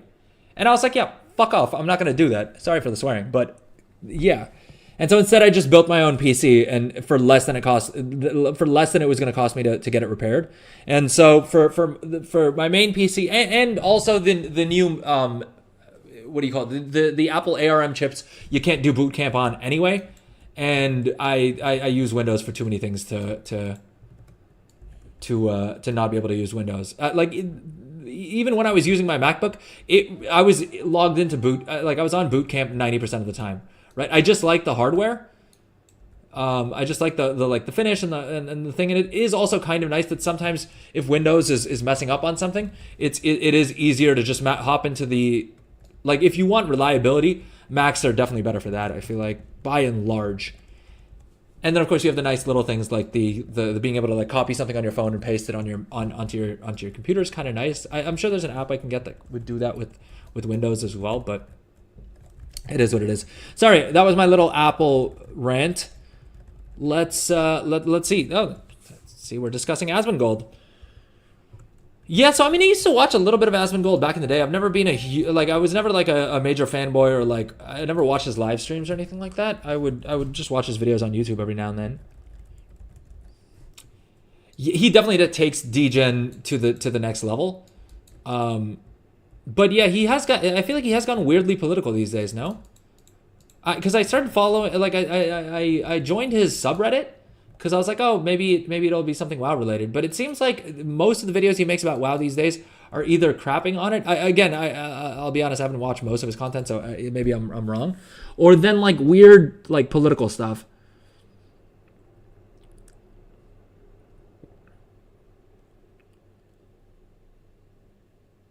WoW fanboy Andy, react politician drama Andy. Yeah. CTAX and Streamlabs bot are beefing right now. AI mods get fatality. Elon must buy Google. I mean, with how well Twitter went, it's just a matter of time, right?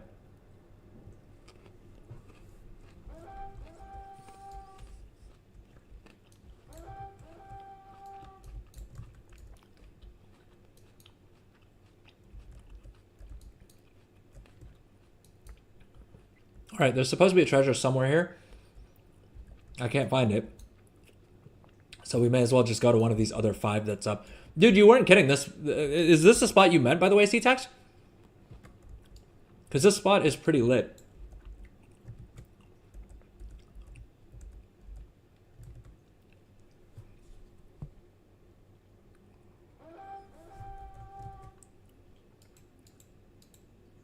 Okay, we only need one more knowledge point item on this guy, and this guy already has, or on this chick, and then this guy already has all of his knowledge points. Not bad. How long did that take us? That wasn't too long, right?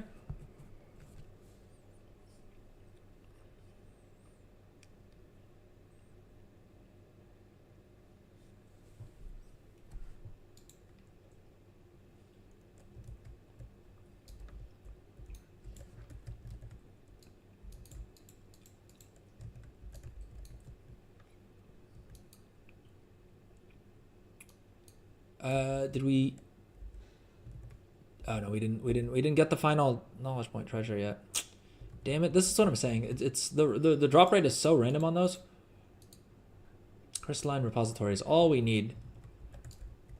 Oh, sorry. One of my previous rants that I didn't finish was that it's dumb as all heck that they made every single mount be able to dragon ride, but not every single mount has this ride along feature. Which I feel like should just be baseline now. If a mount has dragon riding, you can ride along with it. But I wonder if they're just waiting for...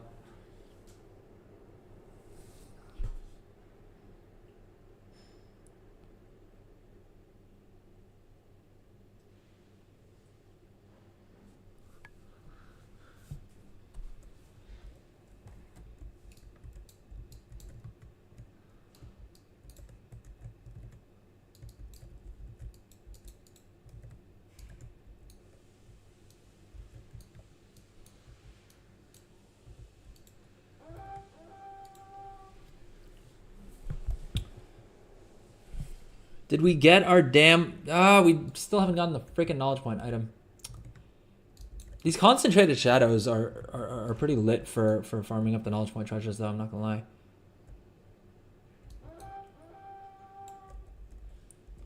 Again, how are you guys liking the music, by the way? Oh, sorry, I haven't caught up on... Elon is the GOAT.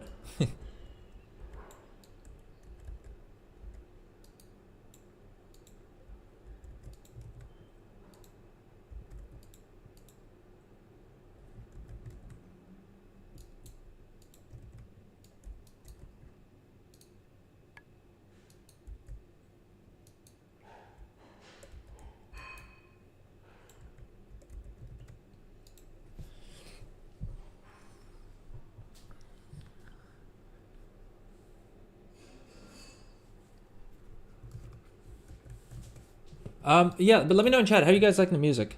Should we? Because I just put on a one of my random playlists.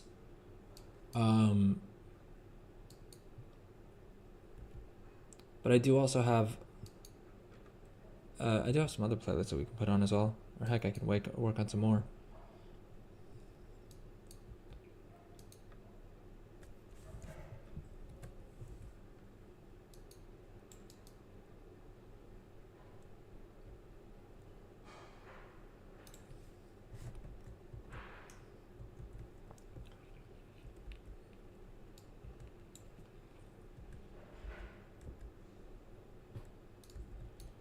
I remember this world quest wasn't that difficult because we lit the torch and then we just flew around, like we just ran around talking to people, right?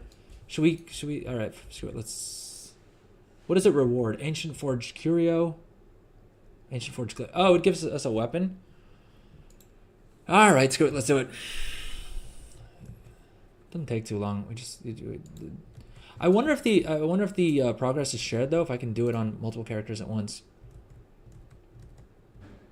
Damn it, no, it doesn't look like it. It looks like I need to do it on each character individually. But hey, I'm doing 2 characters at a time, so it is kind of efficient. And they'll both get weapons out of it, so... I already did it on my main, so we're not getting rep, but... Hey, it is what it is.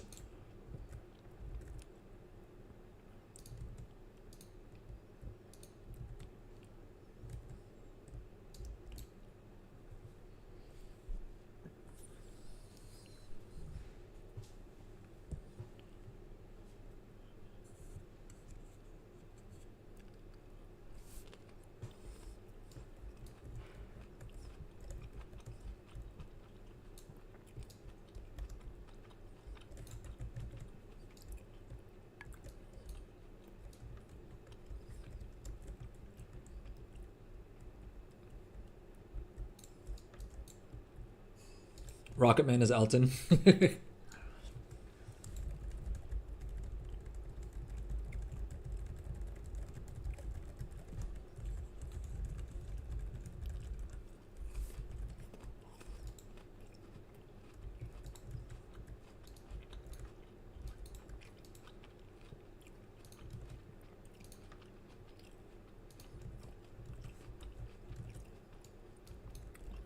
Wait, who's being shy?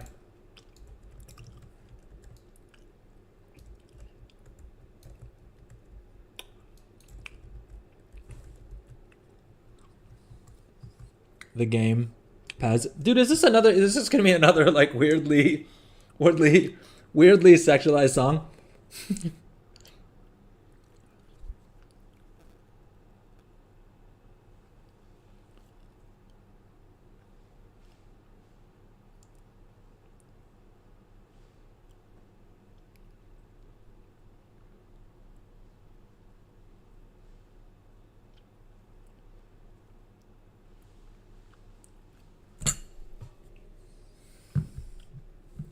Alright, give me 1 second.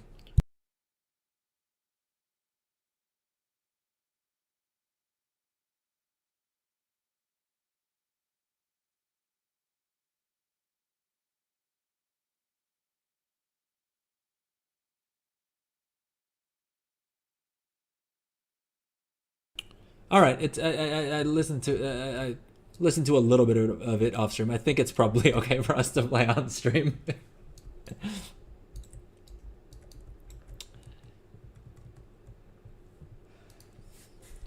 The game Pez. Let's see here. All right, Apple Music does have it.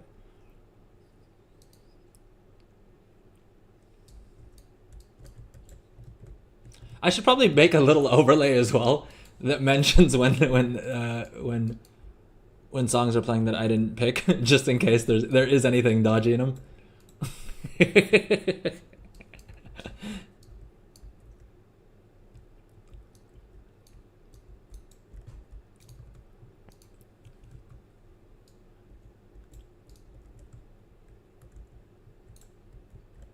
Dude, see, this is the problem with me not spending enough time playing the actual game and just spending all the time in Dornigal, is that when I exit Dornigal to, like, actually do stuff that I need, like errands that I need to get done in the actual world, I end up wasting time.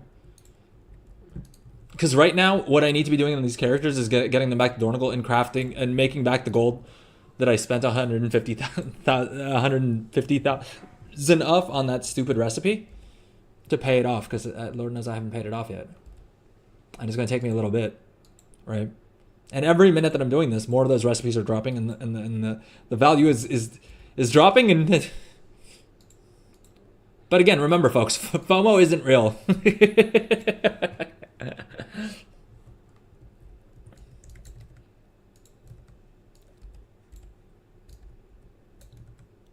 We still need one more. We need this crystalline repository basically for this chick. Is the main thing is the main reason that we're still out here farming. Let's see. Can you guys hear me chewing? Is the mic picking that up? I need to tweak my mic settings, admittedly. Because I'll be honest, I bought a new microphone and then I just plugged it in and started using it. I didn't really mess with the settings, because like with video stuff I can kind of understand what's going on, right? With audio quality, I don't think I have a good enough ear to be able to tell what's gonna sound better.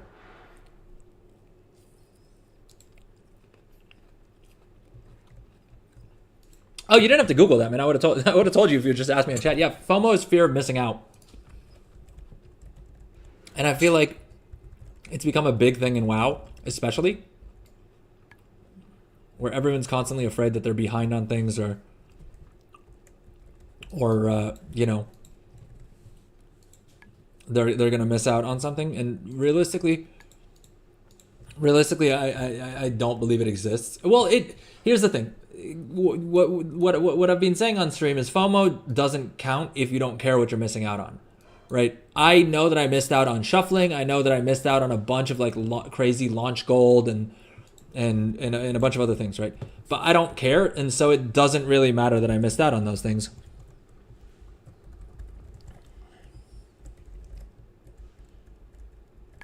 You're not missing out only in the game.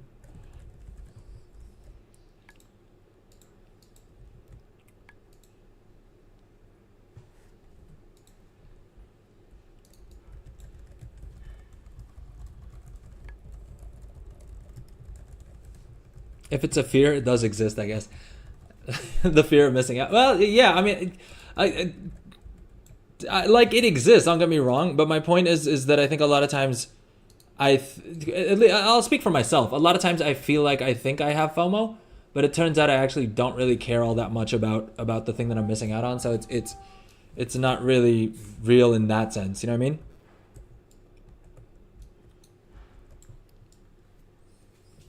But my point is I think a lot of times I think my frustration is more so with like the WoW economy subreddit and like the comment sections of a lot of like gold makers videos, where people are just very doomer and very like gloomy about like, oh, like I didn't shuffle and like I haven't, like I messed up my professions and now I'm just never gonna make gold ever again in the expansion. And it's like, dude, that's not the thing at all.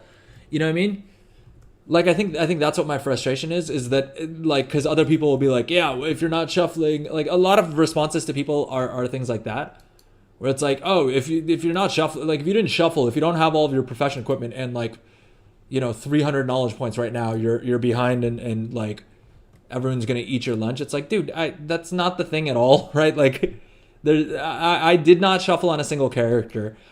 I'm wasting time right now trying to hunt down one enchanting knowledge for a character that doesn't need the knowledge point, right? I literally don't even know where I'm going to put that knowledge point.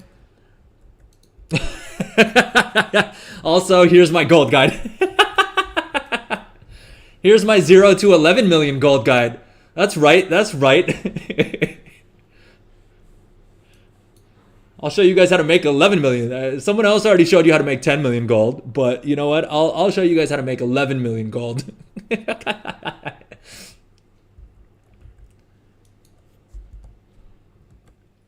I'm not gonna listen. I'm not gonna lie.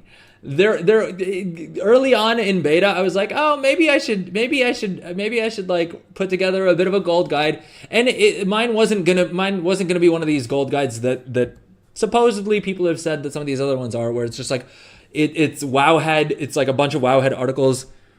Like consolidated so that you just don't have to browse Wowhead for all these individual pages, right? Oh, music's off. My plan wasn't to have anything like that. I would feel a little bit guilty charging people for anything like that. Mine was going to be more so. Oh, what a song. My plan was to have very specific builds, and it was mainly because I thought I would plan out my gold making strategies a bit better. I didn't end up doing it, which is the thing. But I also found it hilarious because when I was thinking about it, I went on the Wowhead on the WoW Economy subreddit, and literally there were like 3 posts complaining about how every content creator has a gold guide now, and most of them are completely useless. And I was like, okay, well, save me having to write a bunch of crap. If I had done a gold guide though, my plan was never to like sell it just for cash. I would have probably just given it away to subs. And if and when I do that, that's probably how I'll do it. Because I do have some ideas. And the only reason I would restrict it to subs is more so because of the fact, like, I mean, like, obviously there's a financial element to it, but that's not like, look, I don't think I'm going to make a significant amount of money off of that or any of this. It would be more so that like it just doesn't get overly crowded, right? Because if you check out YouTube, you'll see what happens every time anyone puts anything up on YouTube. That entire market crashes within like a couple of hours, right? Insane 150k gold per hour title, and then proceed to say if you're really lucky you get more than 50k per hour. Oh yeah, for sure, dude. No, trying to monetize content creation, I don't think is. Also because the fact that people see through it, it's so easy to see through these days. You know what I mean? And that's never the content creator that you want to watch. Including I mean, in WoW content creators, I don't want to name names because it's not the kind of person I am. But a lot of them, like when the first minute to 2 minutes of every single video is them just plugging their guide or plugging something or the other, it gets really cringe really fast.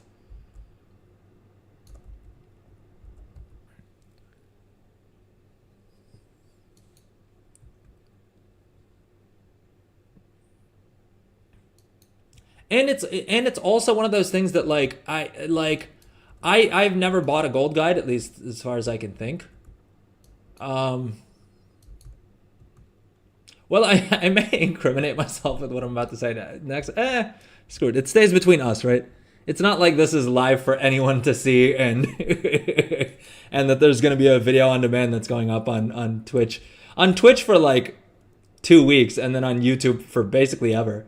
No, but I've seen some of the gold guides that are out there, and none of them have. I've yet to see a gold guide that I was like, okay, this was worth $15, you know what I mean, or $10 or whatever the amount is, and then none of those, because even when I was thinking about potentially doing it, the main reason, like I said, that I would charge for it would be, I wouldn't charge directly for it, like I said.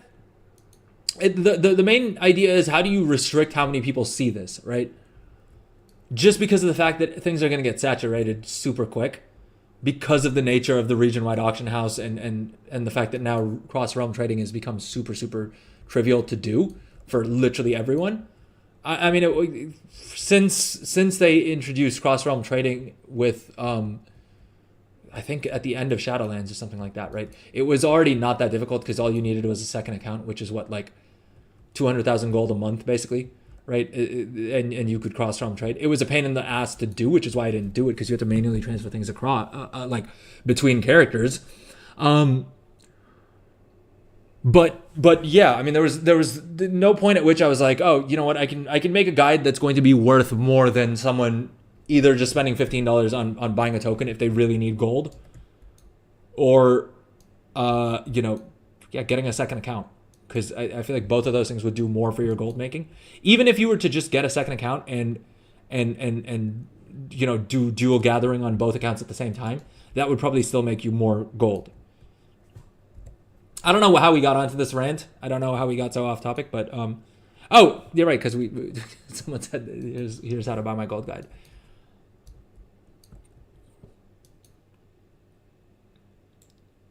Is this a treasure we can loot? Night farm growling. Growling? What the hell was that?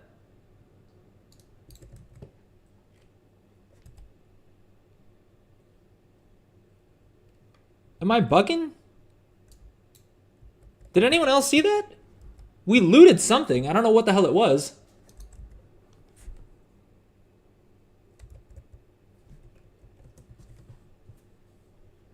It's not showing up in the chat log for either of my accounts.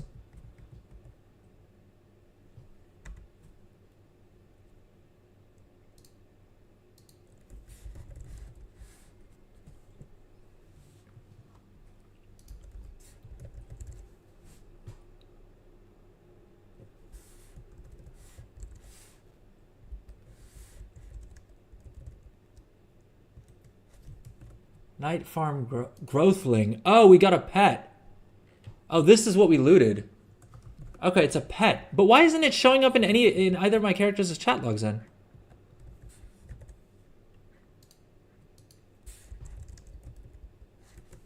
Oh, I think someone else looted it before we got a chance to. Dang it. That was a waste of time and energy.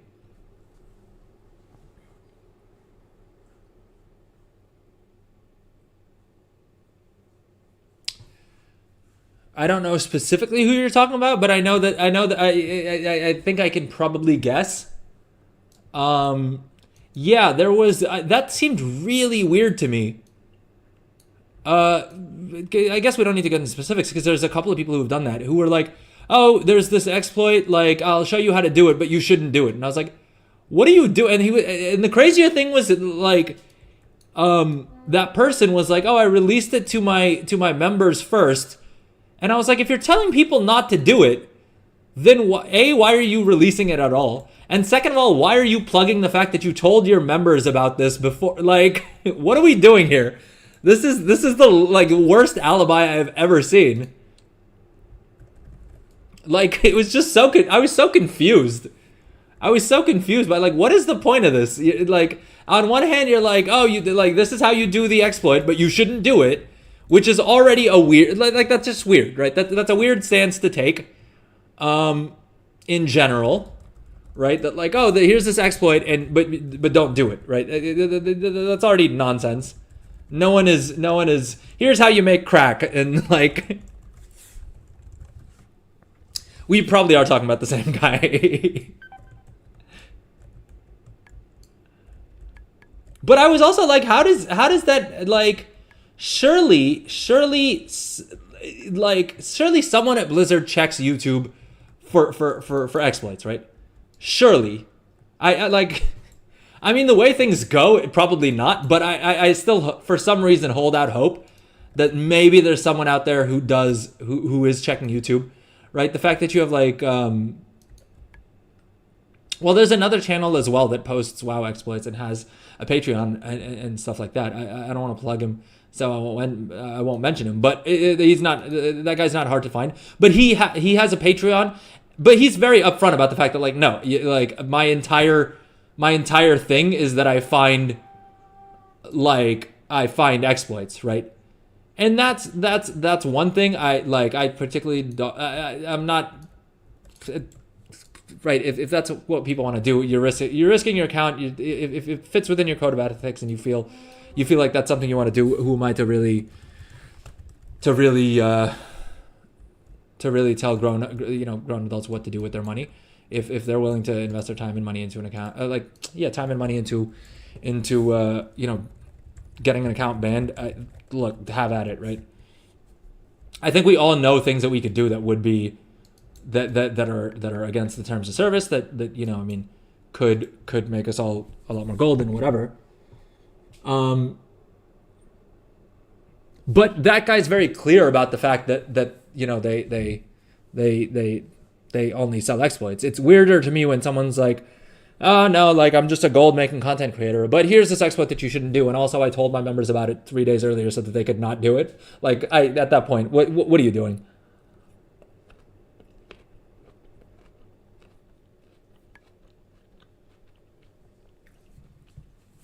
Soda said he bought a cup of gold on stream. I mean, yeah, there's definitely two different rules sets.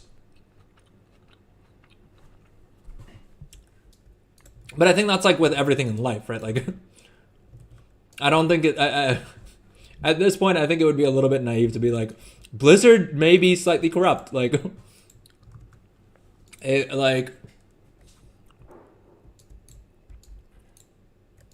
I don't know that I would necessarily like corruption. It's just if you're a larger streamer, you can probably get away with a couple more things just because it's probably better for the entire ecosystem, right? I mean, there's a reason that like the Race the World First people got 3-day bans and conveniently got bans that were less than what would be enough to like unqualify for the, like disqualify them from the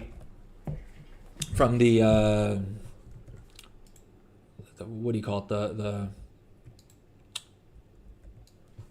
like Arena World Championship and the like Mythic Dungeon and Invitational and all that stuff, right? Because I think basically the threshold is if you have a ban that's 14 days or above, then you can't compete in any of those like Blizzard sanctioned events or whatever. And I think that's partially why they just gave out 4-day bans. Well, I mean that and the fact that it was Race the World First. And Maximum had an interesting point on his stream yesterday though.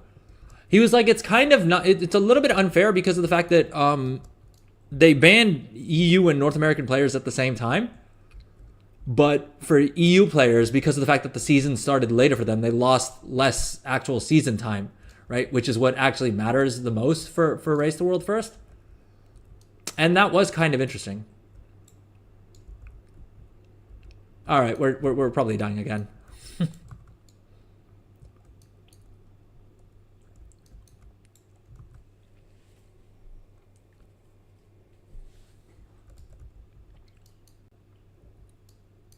Up rare. We do need Halifal wrap. I think we. Okay, we got another 150. 150 more rep is nice. All right, where is our other character? Right here. There we go.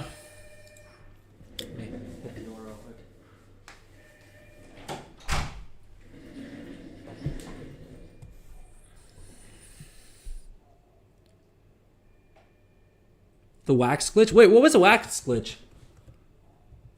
Or the fact that you would get a whole bunch of crests from turning in wax? Because they nerfed that, right?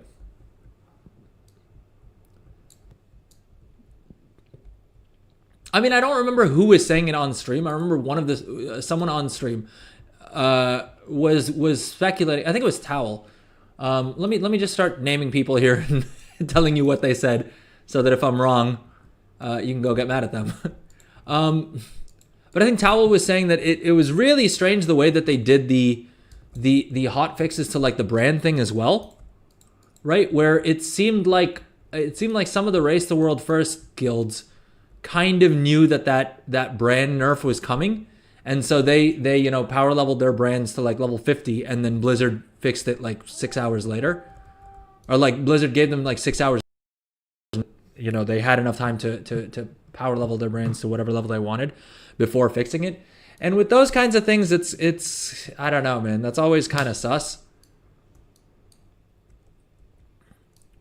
But I think they did do some rollbacks. I don't know if they did rollbacks on. I think they did rollbacks on Bran as well, which would have been easy enough, right? Because they changed the cap to level 15.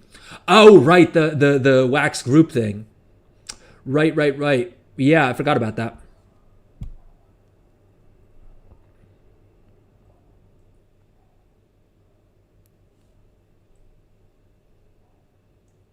You're hoping that Liquid wins next week?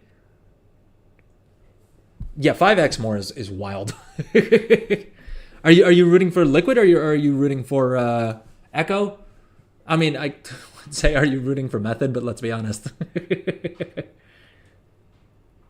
Liquid for the win. Yeah, fair enough. Maximum, like Max is really interesting to listen to him talk. Like, I get why he does what he does, because he's got a really interesting way of putting things, and of like giving his thoughts and opinions and things. Like, he's very compelling to listen to. I get why that makes him, like, what I mean, the world's best raid leader. Like, it's not surprising to me. Like, the guy has the charisma to that is one of those things where you're like, all right, I get why that person is the best in the world at what they do.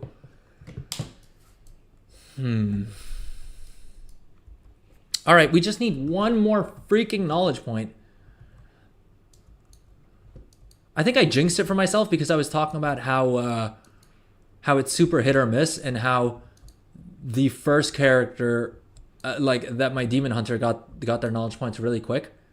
And so I think it's some combination of me tempting fate by saying that, and then also just streamer luck.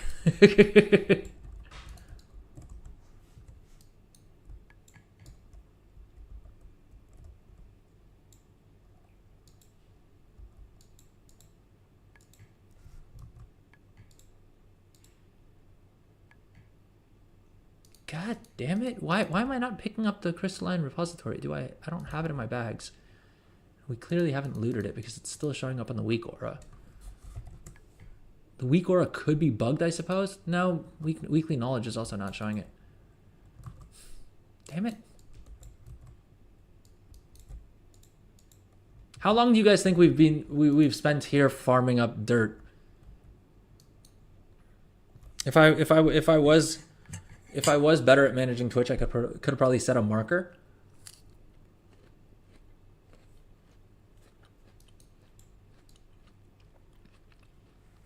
But yeah, 45 minutes for one last knowledge point for a character that I don't even know where I'm going to put that knowledge point is dumb as hell.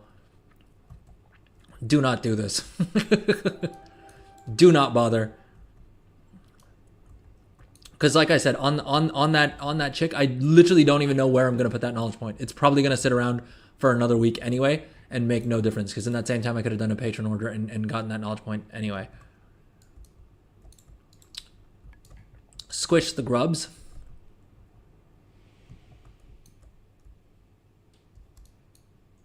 What's supposed to happen, by the way, after you squish these grubs? Because I've done that a bunch of times, but then are you supposed to be able to, like, loot it? Or is it just...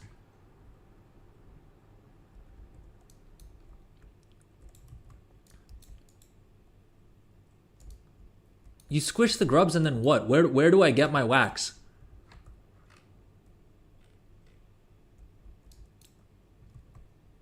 You get the rewards, but I didn't get shit. Oh, you get it when you loot the actual item, you mean? Oh, I probably got it then and I just didn't realize.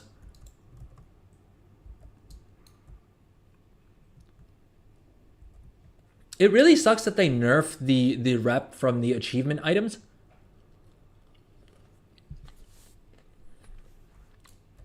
And if you have no idea what I'm talking about, what I mean is that they had these like lore items in every zone that counted towards an achievement, but they would also give you rep with the faction. And in typical Blizzard fashion, it worked for some people, it didn't work for others. And so instead of fixing it so it worked for everyone, they just removed, like they just completely disabled it.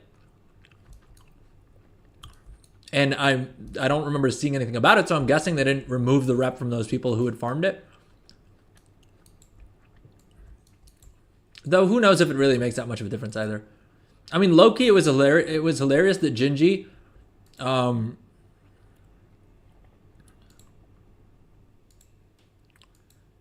was like, when people were giving him crap for getting his ban, right, for the rep thing, he was like, oh dude, it doesn't even matter. And I was like, it was kind of like, well, I mean, if it doesn't matter, then why'd you do it? Like, Though to be fair, I understand in Gingy's case, his point was that he didn't really exploit it that much. Like, because you can also see, someone also posted on Reddit the video of when he did it on stream, and he says that like, oh shit, I think that's a bug. Like, I'm going to be a good boy and not abuse it, right? But that said, who knows, right? And to be fair, I don't think anyone expected Blizzard to actually do anything about it, because like I said, the mantra going into Dragonflight was exploit early, exploit often, because Blizzard will fix it, and they're probably not going to do anything if you've exploited the thing. Which, unfortunately, in Dragonflight was kind of true. If you found an exploit, you basically just, there wasn't really much in the way of benefits to not exploiting in a lot of cases, right? Which sounds messed up to say, but hey, if Blizzard has a problem with that, they should just actually do something when people exploit.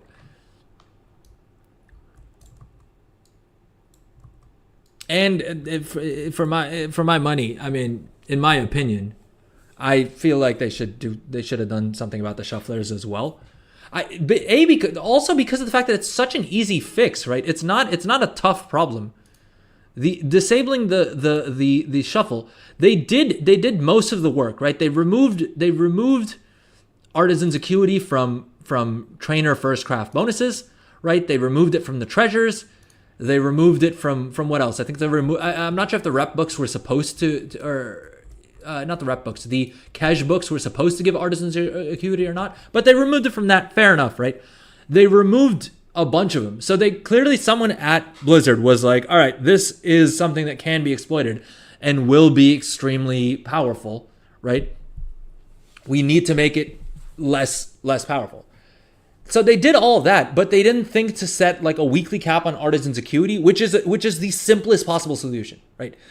The simplest possible solution. We know that they know how to program weekly caps because we have weekly caps for other things. It's not even like a new system that they need to develop or whatever, right?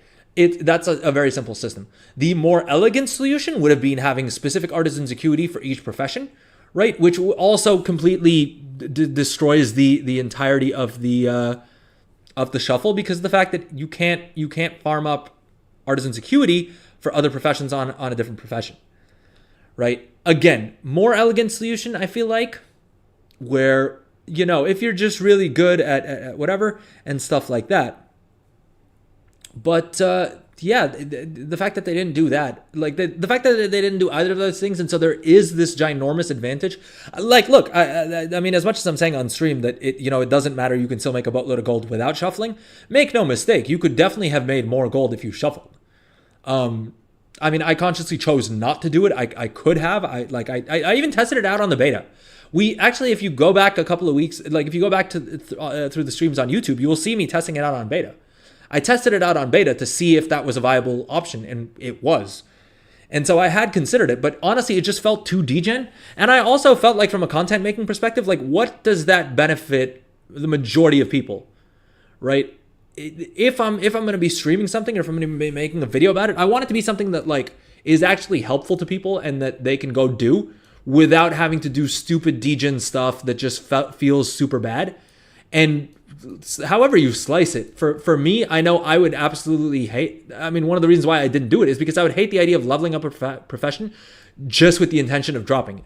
I mean, I picked up enchanting on all of my alts just to get that free little bag of enchanting supplies, and I felt a little gross about that. It felt weird clicking the unlearn profession button, right?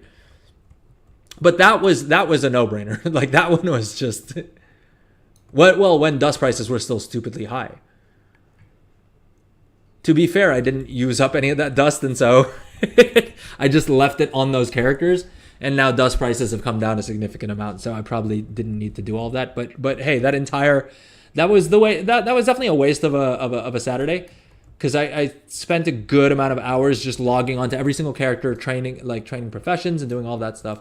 But I still don't regret it, because at least I made a decision about what characters were going to get what professions, which is at least now one less thing that I need to do. Because Lord knows I've been putting that off since like the beta days. They did ban a lot of people since the war within started. Yeah, I mean, again, like I'm saying, I think it's a really good thing that they have been a lot more active with the ban hammer. I think that bodes well, because it also lets people know that, like, all right, you can't just exploit whatever you figure out, because there will be a repercussion. At the very least, you'll get rolled back, and Blizzard is handing out bans for things. I think some people got caught in the crossfire potentially, like K-Chak and maybe some others, who at least claim that they weren't doing the thing that caused the ban, right? But if that's, I mean, it's easy to say that as someone who didn't get banned, to be like, well, if that's the cost of doing business, like if that's what it takes to like ban actual exploiters, then it's fine, right? It would be kind of a dickish thing for me to say something like that, but at the same point, I mean, I think the solution is just for Blizzard to have better customer service, so that when those cases happen, it's easy to get those people unbanned, right?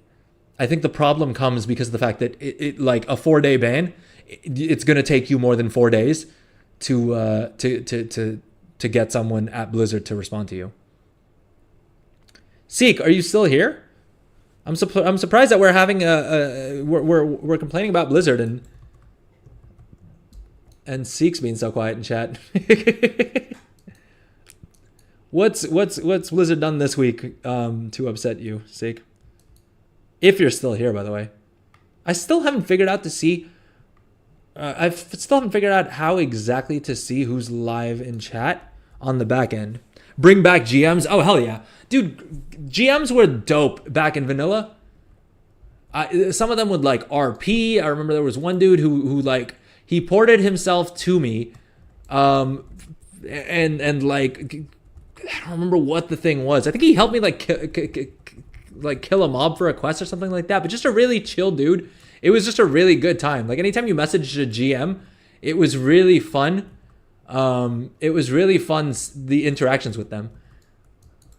Like you almost weren't annoyed by the fact that something was going wrong in the game, because just getting to meet a GM was kind of fun in and of itself, because they'd show up in their GM robes and they'd just like teleport all over the place. They'd mess with you sometimes, right? Like it was a lot of fun. And I think it added a lot more to the game. Like it added a lot of value to the game. But I mean, vanilla was different in that sense in general, because the sense of community was so much more. And that's what I kind of liked about Classic, was like when I was leveling up on Classic, if you run into someone, right, who's doing the same quest as you, you would invite them to group and you guys would complete the group together.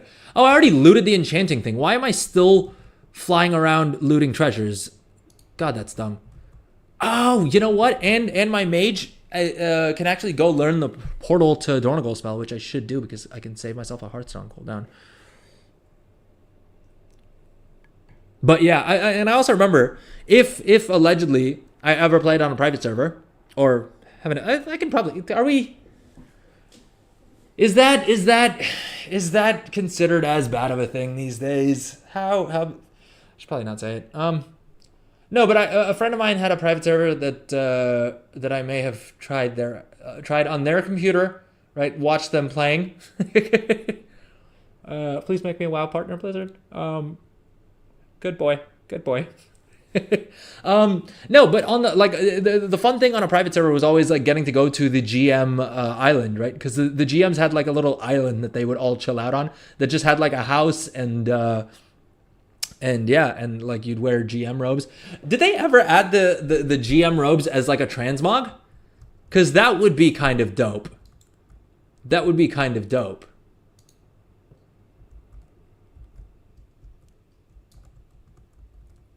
Oh, good night, Goldzin. Have a good one, man. Talking through your song request. Hey, man, my bad. Listen, the first song was a little sketch, I'm not gonna lie. All right, so we're done getting our knowledge points, and we're also approaching the we're past the 4-hour mark, right? We did 4 hours and 10 minutes. This was a bonus stream anyway. I honestly didn't expect it to be this long, and we have a full stream tomorrow. That depending on how the subs go, we may extend as well. So we'll see about that. But yeah, I think we are going to wrap up the stream here. And yeah, I mean, the rest of the evening, I'm probably just going to I'll come back at some point and and actually use that recipe and craft those spell the dusk weave threads if the price hasn't freaking tanked on them while we were out farming treasures for Lord knows what reason. I'll just craft a bunch of those and throw them up on the auction house, and then tomorrow's stream we'll look at the mailbox anyway. I don't know if it'll be as insane as today's, because today I did not expect today's mailbox to be bigger than yesterday's mailbox, in all honesty. But hey, it's a good surprise to have. I think we made more gold last night than we did, or today. I say last night. Oh, we did get the night farm growthling. Okay, it just mailed it to us instead. All right. Well, we got a new pet, and I feel like that's as good a point as any to end the stream, right? Quit while we're ahead. Can we sell it? We can. How much is it selling for? Let's check.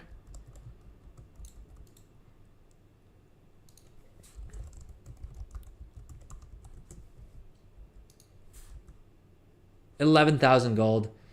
All right, we'll hold on to it. 11,000 gold isn't worth selling it for. Just because it's a pet, it's going to take a while to sell. And Lord knows we have enough gold coming in from everywhere else. Anyway, with that said, we are probably going to end up wrap up the stream here. Gang, thank you to everyone who watched live. Gold's in, Legendarium. We had C-Tax in here. We had Seek. Thank you, everybody. Thank you to everyone who messaged in chat as well. And you know what? I'll keep the sub goal for tomorrow's stream as well. So if we do hit our sub goal, then I'll stream this weekend as well. All right. Well, that said, if you have been lurking, I know we had some lurkers earlier on the stream as well. Drop a follow, subscribe, do all the things, right? We recorded a bit of a YouTube video on the stream today, so I will probably spend some time maybe this weekend if I get the chance editing that and posting that up.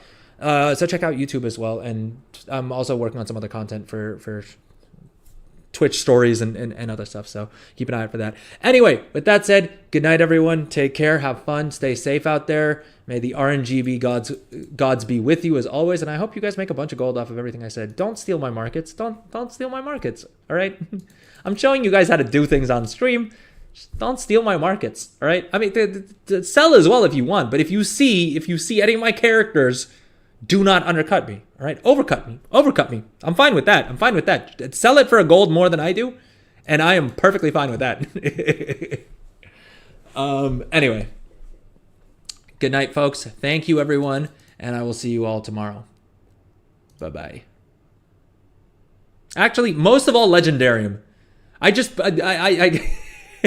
gave you a 10,000 gold discount on your goddamn enchanting rod. You better not undercut me, man. Take care, everyone. Bye-bye.